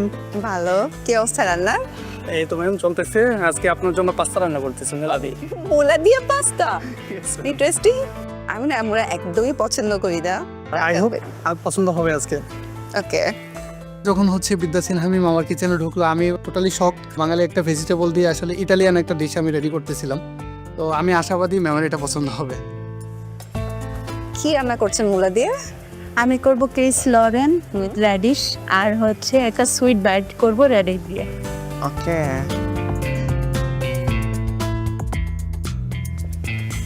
আপনি কি করছেন মূলা দিয়ে আজকে? আমি মূলা আর চিকেন দিয়ে একটা আচারি কারি করছি আর সঙ্গে একটা মূলা চাপ করে আসি। মূলার চাপ? ও মাই গড। আশা করছি যে আপনি লাইক করবেন। দেখা যাক। রান্না করতে করতেই ম্যাম যখন আমাদের মহামঞ্চে এন্ট্রি নিলেন তখনই আমি থমকে গেছি যে এখন যে চ্যালেঞ্জটি দিয়েছে সে এখন নিজে এসে টেস্ট করবেন। তো প্রেশারটা আর একটু বেড়ে গেছে, এক্সাইটমেন্টও ছিল, দেখা যাক মূলা খাওয়াতে পারি কিনা। 17, 16, 18, 19. It's 2 lowest mark, right? So next time, better luck. Thank you. প্রথমেই আমি আমন্ত্রণ জানাচ্ছি সামনে চলে আসার জন্য আয়েশা চাঁদনী, যিনি দ্বিতীয়বার নিজেকে প্রমাণ করার সুযোগ পেয়েছিলেন।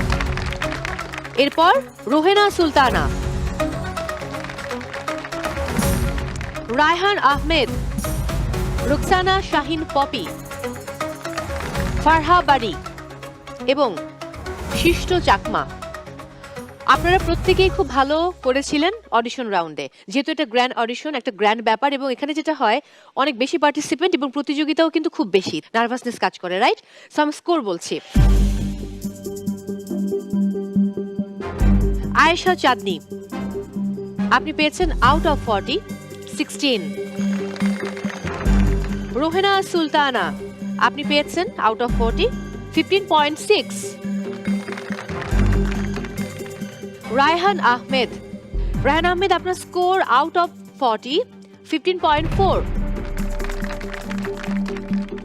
রুকসানা শাহিন পপি, তিনি পেয়েছেন আজ আউট অফ 40 15.2। ফারহা বাড়ি, আউট অফ 40 14.6। শিষ্ট চাকমা, আপনি পেয়েছেন out of 40 14। I'm so sorry, সেরা রাধুনী সিজন 8 এর যাত্রাটা আপনাদের এখানেই শেষ হচ্ছে। But I hope next time আপনারা খুব ভালোভাবে প্রিপারেশন নিয়ে আসবেন। Thank you so much. এবার আমন্ত্রণ জানাচ্ছি সাবরিনা আক্তার, ফারজানা আজম, ফ্রেজি সিনহা অ্যামি, রহিমা খাতুন, কামরুন নাহার লোপা, হাশেমিন আরা। স্কোর বলছি।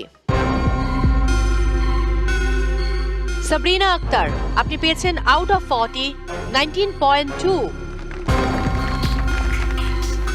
ফারজানা আজম, আপনি পেয়েছেন আউট অফ 40 17.5। প্রেজি সিনহা অ্যামি, আপনি পেয়েছেন আউট অফ 40 17.4। এবারে রহিমা খাতুন, আপনি পেয়েছেন 17.3। কামরুন নাহার লোপা 17.1। হাশেমিন আরা, আপনি পেয়েছেন আউট অফ 40 16.2। আমার মনে স্কোরগুলো শোনার পর খানিকটা আজ করতে পারছেন, কারণ 17 16 18 19 it's too lowest mark, right? So next time better luck. Thank you.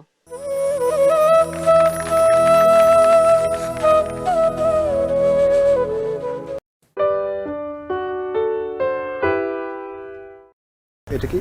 এটাতে মোচাটা দিয়ে হচ্ছে করা হয়েছে, গরু মাংস আর ডাল দিয়ে ভুনা করা হচ্ছে কিমা দিয়ে। এটাতে কি মোচা? আর মাত্র 5 মিনিটস বাকি আছে, অনলি 5 মিনিটস। দিবা হ্যাজ নো আইডিয়া কোনটা মোচা কোনটা থয়। অসিত, জি স্যার। কি বানাচ্ছেন আজকে? আমরা আজকে করছি থোড় দিয়ে চিংড়ি দিয়ে একটা কোফতা কারির রসা। মানে কারি আর রসা তো একই জিনিস, তো আমি রসা বলছি কারি না বলে। বাংলা কুইজিন নিয়ে কনফিডেন্ট বা? হ্যাঁ, কনফিডেন্ট। আপনার কি হচ্ছে, কেমন লাগছে? যে আমাদের যেহেতু ডিসাইড করা হয়েছিল একটা কারি হবে অ্যান্ড একটা ভর্তা হবে, সো আমরা আরেকটা সাইড ডিশের সাথে রেখেছি আপনার মোচা দিয়ে ছুটকি দিয়ে একটা ভর্তা করেছি। 12 মিনিটের মতো বাকি আছে। হ্যাঁ জি জি শেফ, আমাদের কাস্টম শুধু 3টা বাকি। জাস্ট এই যে সার্ভ করবেন, ক্লিন করবো। Good luck.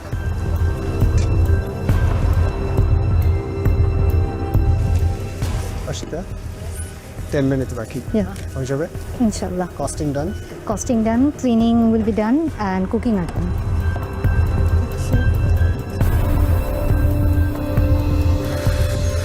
তো এখনো শেষ হয়নি, আর 11 মিনিট বাকি আছে, ইনশাআল্লাহ হয়ে যাবে। যেহেতু তোমার কোপ্তা ভাজাটা হয়ে গেছে, এই গ্রেভিটাও রেডি, জাস্ট এটাতে ডিপ করবো। 2 মিনিট প্রেজেন্টেশন। জি, কস্টিং ফাঁকে করছি আমরা, প্রায় হয়ে গেছে। মোচা ইনফিউজ করা। দেন এটা কি? এটাতে মোচাটা দিয়ে হচ্ছে করা হয়েছে, গরু মাংস আর ডাল দিয়ে ভুনা করা হচ্ছে কিমা দিয়ে। এটাতে কি মোচা? এটাতে হচ্ছে এটার ফুলটা আর কি, দ্যাট ইজ মোচা।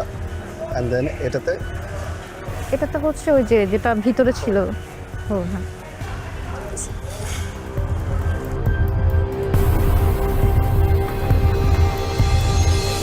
পার্টিসিপেন্টস আর মাত্র 10 মিনিট বাকি আছে, মাত্র 10 মিনিট। এই 10 মিনিটের মধ্যে আপনাদের প্লেটিং কমপ্লিট করতে হবে, কস্টিং করতে হবে, সেই সাথে কিচেন ক্লিন করতে হবে।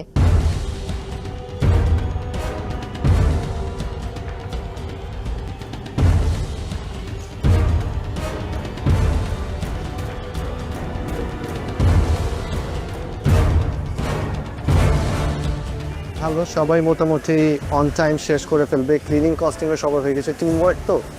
বাট আমি একটা জিনিস নোটিস করলাম যে টিম এ অসিত জোয়ারিয়া তারা বলছে যে আমার দেশ এটা, আমার দেশ এটা। সো ওই জিনিসটা ক্লিয়ার করে দিলাম যে আমার দেশ আমার দেশটা, this is a team work, দুটো দেশ আমাদেরই হবে। সাইমা অ্যান্ড লাকির মধ্যেও দেখলাম যে বন্ডিংটা খুব একটা স্ট্রং মনে হয় নাই, রীতিমতো ঝগড়া করতেছে তারা, বোঝা যায় দূর থেকে দেখে। এখনো কথাবার্তায় বলে যাচ্ছে। আবার একটা ইন্টারেস্টিং জিনিস কি জানেন, দিবা হ্যাজ নো আইডিয়া কোনটা মোচা কোনটা থয়। জিজ্ঞেস করতেছে যে এটার নাম জানি কি, যে কোনটা। But interesting thing is they are the only counter যারা নাকি সুইট রেসিপি করতেছে। এই মোচা আর থোরটা দিয়ে, হ্যাঁ থোরটা দিয়ে একটা স্পাইসি সেভরি কিছু একটা। অনেক ইন্টারেস্টিং। কিচেন কার কার ক্লিন আছে না আছে দেখতে হবে একটা। এই সাইডে মোটামুটি সবাই ক্লিন। এখানে আমি দেখলাম যে ইবা আর তামান্নারটা একটু স্লাইটলি ক্লিন না, সেজতি আর কুমোর স্টেশন একদমই ক্লিন না, এখন অনেক অনেক বাকি আছে। পার্টিসিপেন্টস আর মাত্র 5 মিনিটস বাকি আছে, অনলি 5 মিনিটস। এর মধ্যে আপনাদের সব কমপ্লিট করতে হবে, plating, costing and cleaning.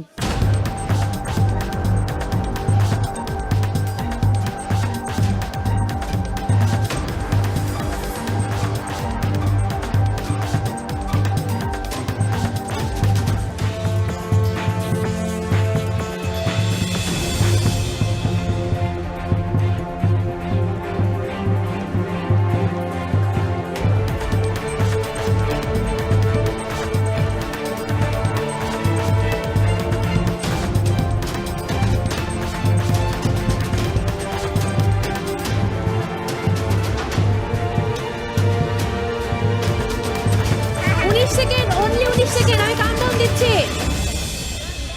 10 9 8 7 6 5 4 3 2 0 Times up.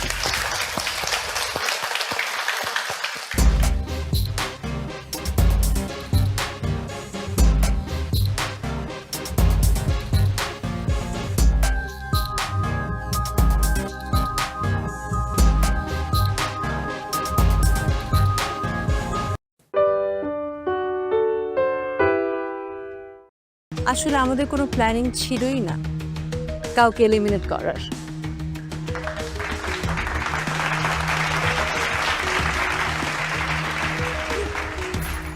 কিন্তু আপনাকে টপ 9-এ আসতে হবে, এন্ড আপনি যখন টপ 9-এ আসবেন তখন আপনার জন্য র্যাঙ্কিং ওয়াইজ অনেক অ্যাডভান্টেজেস থাকবে। কুমু চলে আসুন। আমি ঠিকই জানি আমাদের শেয়ার আধুনিক ট্রেডিশন অনুযায়ী there is this black scarf যেটা আমাদের টপ স্কোরার অলওয়েজ পায়। কংগ্রাচুলেশনস। কংগ্রাচুলেশনস। আমি প্রথম চ্যালেঞ্জে ব্ল্যাক স্কার্ফ পেয়েছি। আমি আমার এই ব্ল্যাক স্কার্ফ বা স্কোরিং বার মার্কটা আমি যেটা সেট করেছি এটা আমি মেনটেন করার চেষ্টা করব।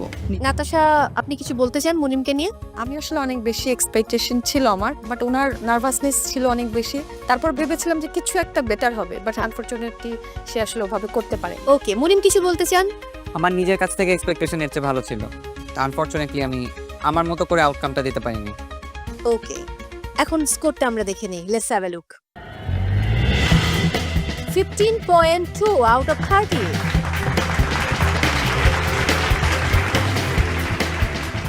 ওয়েল, আজকে আমরা জেনে গেছি আমাদের 10 পার্টিসিপেন্টসের স্কোর, এবং আজকের টপার হচ্ছেন নাশিতা বাশার। কংগ্রাচুলেশনস। Out of 30, 26.6। আমাদের প্রথম চ্যালেঞ্জ উৎসবের স্বাদ, এবং দুদিন কিন্তু শেষ হয়েছে, তো 2 পর্ব মিলিয়ে আমাদের হাইয়েস্ট স্কোরার হচ্ছে কুমু। কংগ্রাচুলেশনস। Out of 30, 27.2। এবার বটম 2 পেয়ে গেছি, যারা দুজন আজ এই মহামঞ্চ থেকে বাড়ি ফিরবে। আমরা স্ক্রিনে চোখ রাখবো এবং দেখে নেব কোন দুজন বাড়ি ফিরছেন। Let's have a look. Doctor Munim Hossain out of 30 পেয়েছেন 15.2।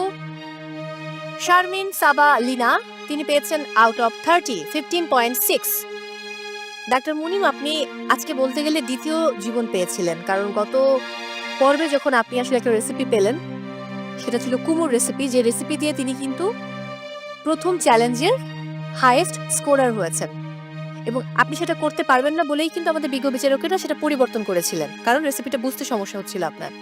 সো আজকে ছিল আপনার জন্য সেকেন্ড চান্স, এবং খুব একটা কঠিন রেসিপি আপনি পাননি, বাট সেই আশানুরূপ আউটপুটটা আপনার কাছ থেকে আমরা পাইনি। একই সাথে লিনা, মোরগ পোলাও ছিল আপনার রেসিপি, বাট সেই মোরগ পোলাওয়ের প্রপার কালারই আসেনি আপনার, খাবারটা পুরোটাই তেতো। আপনার যিনি মেন্টর ছিলেন তিনিও সেই কথা বলেছেন। আমি ঠিক জানি না, হাত কিন্তু মাইমুনারও কেটে গিয়েছিল, বাট মাইমুনা খুব গুড পারফরমেন্স দিয়েছে।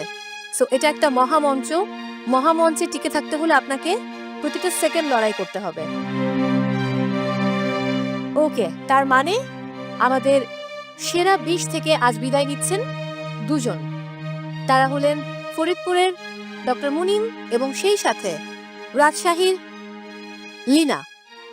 এবার ছাড়তে হচ্ছে মহামঞ্চ, কিন্তু অবশ্যই নেক্সট টাইম বেটার লাক।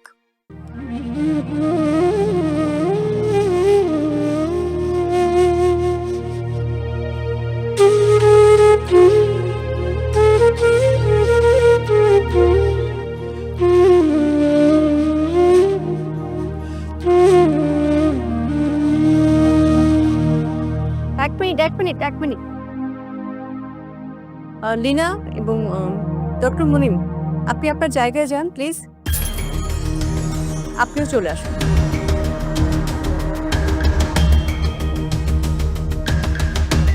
আমার কিছু কথা ছিল। সবাইকেই এরকম বাজে পারফরমেন্সের জন্যই কিন্তু স্কোর কম পাবে এবং এই মঞ্চ ছেড়ে চলে যেতে হবে। কিন্তু এই ঈদের সময় আসলে আমাদের কোনো প্ল্যানিং ছিলই না কাউকে এলিমিনেট করার।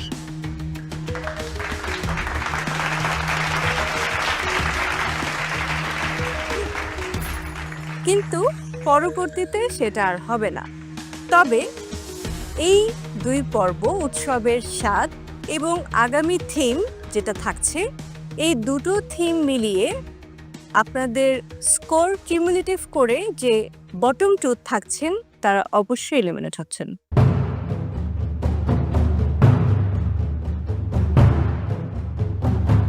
আসলে অনেক কিছুই তো হলো, অনেক নাটকীয়তা। ভাগ্য নির্ধারণ করার আরেকটা সুযোগ কিন্তু এখানে সবাই পেয়ে গেলে তোমরা, যারা লোয়েস্ট স্কোরার আমি বলবো, নেক্সটে কিন্তু এটা থাকছে না। নেক্সট এপিসোডে, সিরিজ অফ এপিসোডে 20 থেকে 18 হয়ে যাবে, and then you will be divided into 18. Top 9 হওয়াটা is very important for you guys, for everyone. আপনাদের ফাইট এটা হতে পারে না যে আমি জাস্ট সার্ভাইভ করব। আপনাকে টপ 9-এ আসতে হবে, and আপনি যখন টপ 9-এ আসবেন তখন আপনার জন্য র্যাঙ্কিং ওয়াইজ অনেক অ্যাডভান্টেজেস থাকবে। কুমু, জোরে আসুন।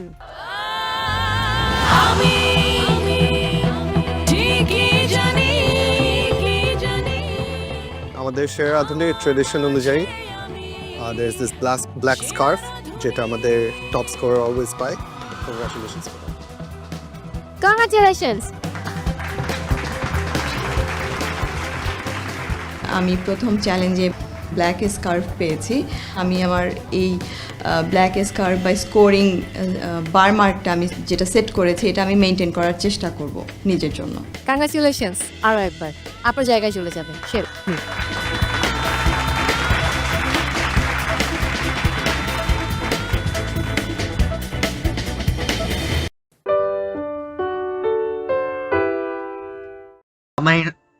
Màn hình em làm sao hả? Anh mình anh chơi đéo kéo được kiểu đéo gì. Ô, anh ra legendary ui. Anh ra legendary. Ô, bình chili. Chơi là vào cho nó tự đánh thôi, xong rồi mình đây lấy cái tiền đấy mình đi mở trứng thôi, lấy pet để cho tăng sức mạnh. Xong. Binh sao vậy đi.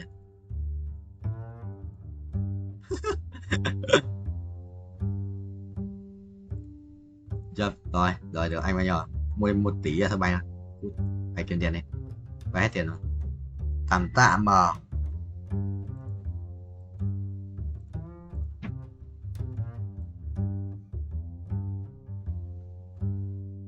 cười.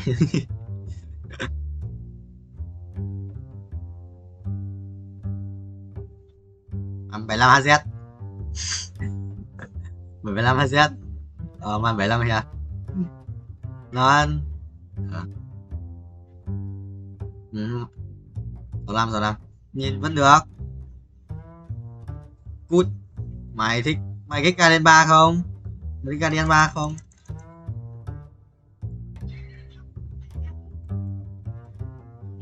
Yes.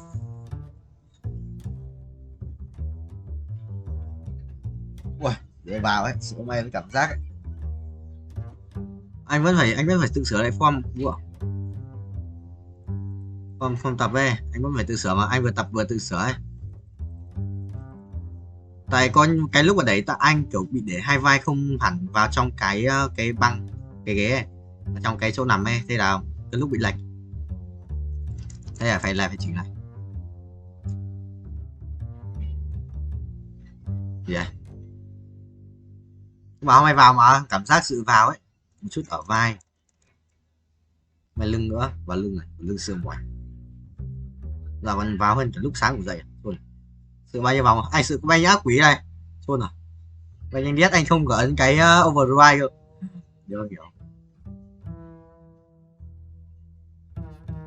Rồi em lo mấy anh xăm vậy? 3 anh xăm à? 4 à? 7 là full anh xăm.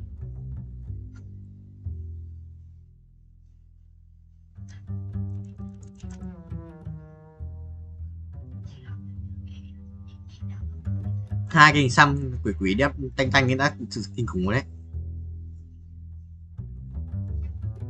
Nè, phải không? Đang mở trứng à? Mở trứng mà lát ra mới thích cái mô. 8 lap à? Anh lấy được 8 lap. Có sát thủ đi nhỉ? Có sát thủ đi. 3 cái đỉnh mệnh à? 3 điểm nhất nhảy đi. Phải sao? Cái tiếng gì đây? Anh nghe tiếng gì nhỉ? Phút.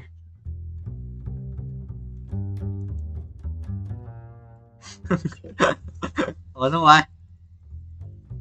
Ủa đúng rồi. Ủa đúng rồi.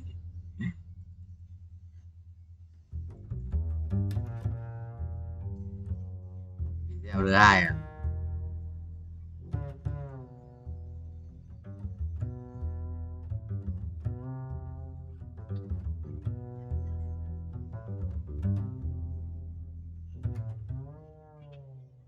Rồi em Sojin này, Sojin cho nào. Sojin cái này. Rồi sao? Silat này. Ô, Silat này. Cho tao Silat này, đánh quái ra Silat xuống. Rồi sao?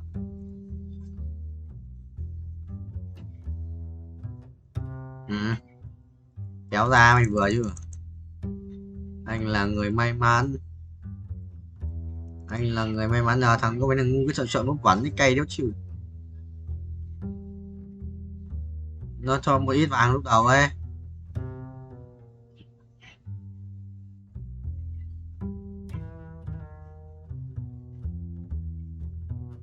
Nạp tiền đấy, sức mạnh của đồng tiền đấy Tuấn. Sức mạnh đồng tiền. Xin ra một tí khỏe đây. Ở đây, xì hất lên. Mạnh, anh á. Đùa. 2k14 là lặp ăn cắp tiền lặp điểm bịch. Món quà sĩ tử hay là cộng mệnh nghỉ Hà Vũ? Rồi, cộng mệnh nghỉ đây. Năm nay lên lớp 10 á. Lên lớp 10 hay là 2k9 con em tao đây. 2k9 Có thấy không? Cái gì á? Cái gì binh quá nhỉ? Cái gì binh quá nhỉ đấy? Mày thích binh? À 210 còn phát triển sớm hay gì?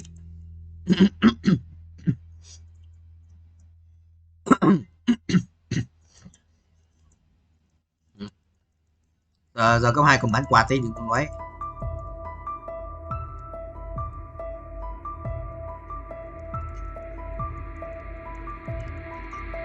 Hôm qua tao đi làm gym, vào thằng boy phố tập gym vô. Theo ngay thằng boy phố tập gym. Không, thì nó đi tập gym này không máy thở đâu, đi tập gym này không máy thở đâu. Biết đấy, cũng biết đấy. Cũng biết đấy. Cái thằng đấy là lõi phong bạt. Thằng này tập đấy.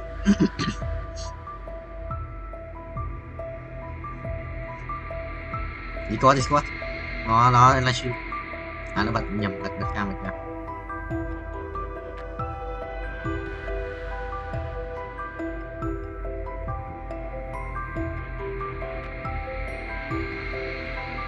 Chuẩn không?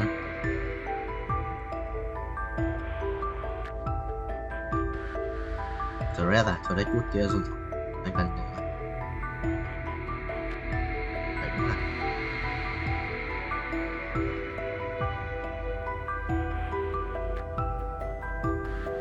không có phải nhìn vào cam đâu, mình nhìn màn hình mà.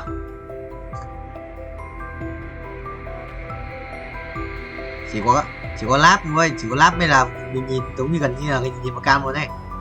Ôi anh ra con legendary nữa. Bình tiêm rồi. Soạn. Sao chưa? Không Minh à? Auto đấy, anh sẽ cần một con làm gì thích nữa đấy. Không thắng à? Rất tưởng thua. Epic à? Anh cần một con đen cơ, cần có một đen gì kìa, sự tí không? Tí gái không?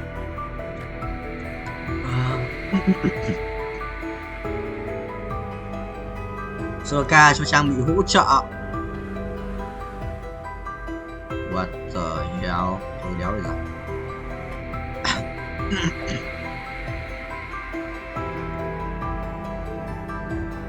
Phát nổ à? Tôi đéo rồi. Có thể vét không? Cái này cũng được. Được. Có thể được. Rất cũng được. Mở tỷ trứng rồi, tỷ trứng. Ui, thì anh ra thêm một con mythic, con legendary này. 3 legendary. Thì sao anh tưởng anh up luôn đấy, up legendary lên luôn. Lời thầy hiệp sĩ à?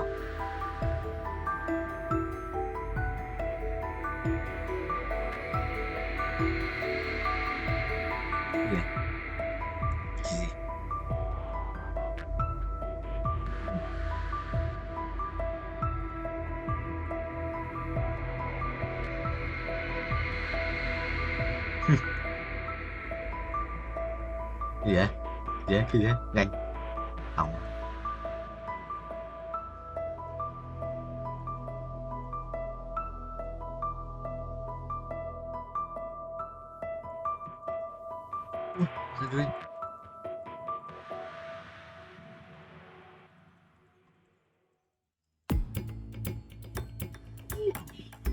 Mày đi.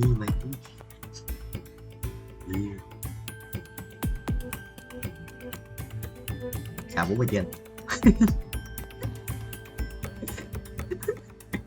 Ui ra anh cho con legend này, anh đầy legend, anh ra một đống legend 1 triệu là sức mạnh.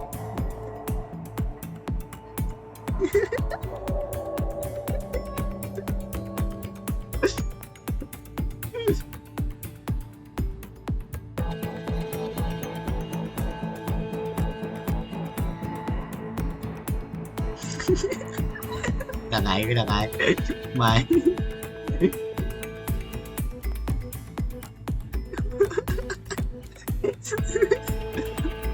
Mày giống.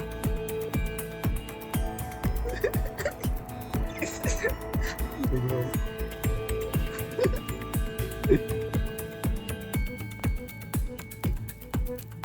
gì vậy?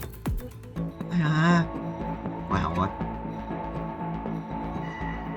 Cả 2 người trong tiếng thì may ra gần 3 người trong tiếng thì may ra.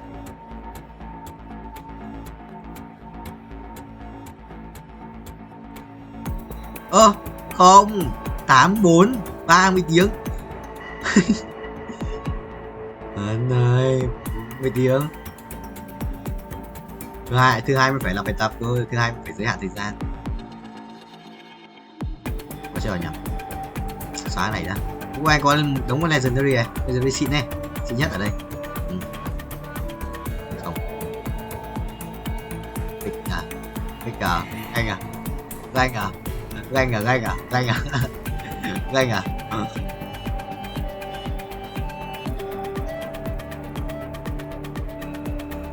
Hai con thôi, cho 2 con thôi. Anh còn dùng máy lấy hết của anh không?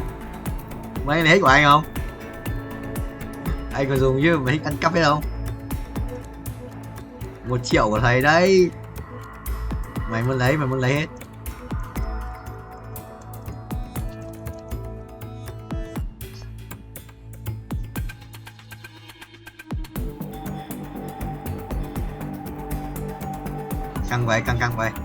Căng vậy. Logic à? Ui siết. 2 và siết. Ui ra Vũ ơi. Ui ra.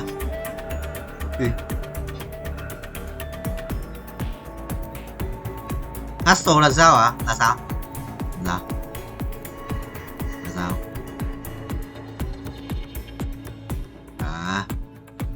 Chứ mà anh làm quỷ ở đây.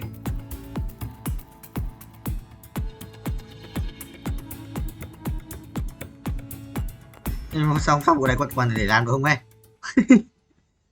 Xong của này còn làm được không vậy? Hay à, được broccoli ơi.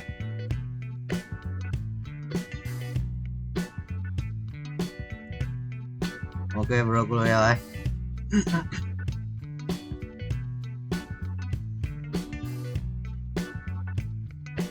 Này. Cả xong rồi.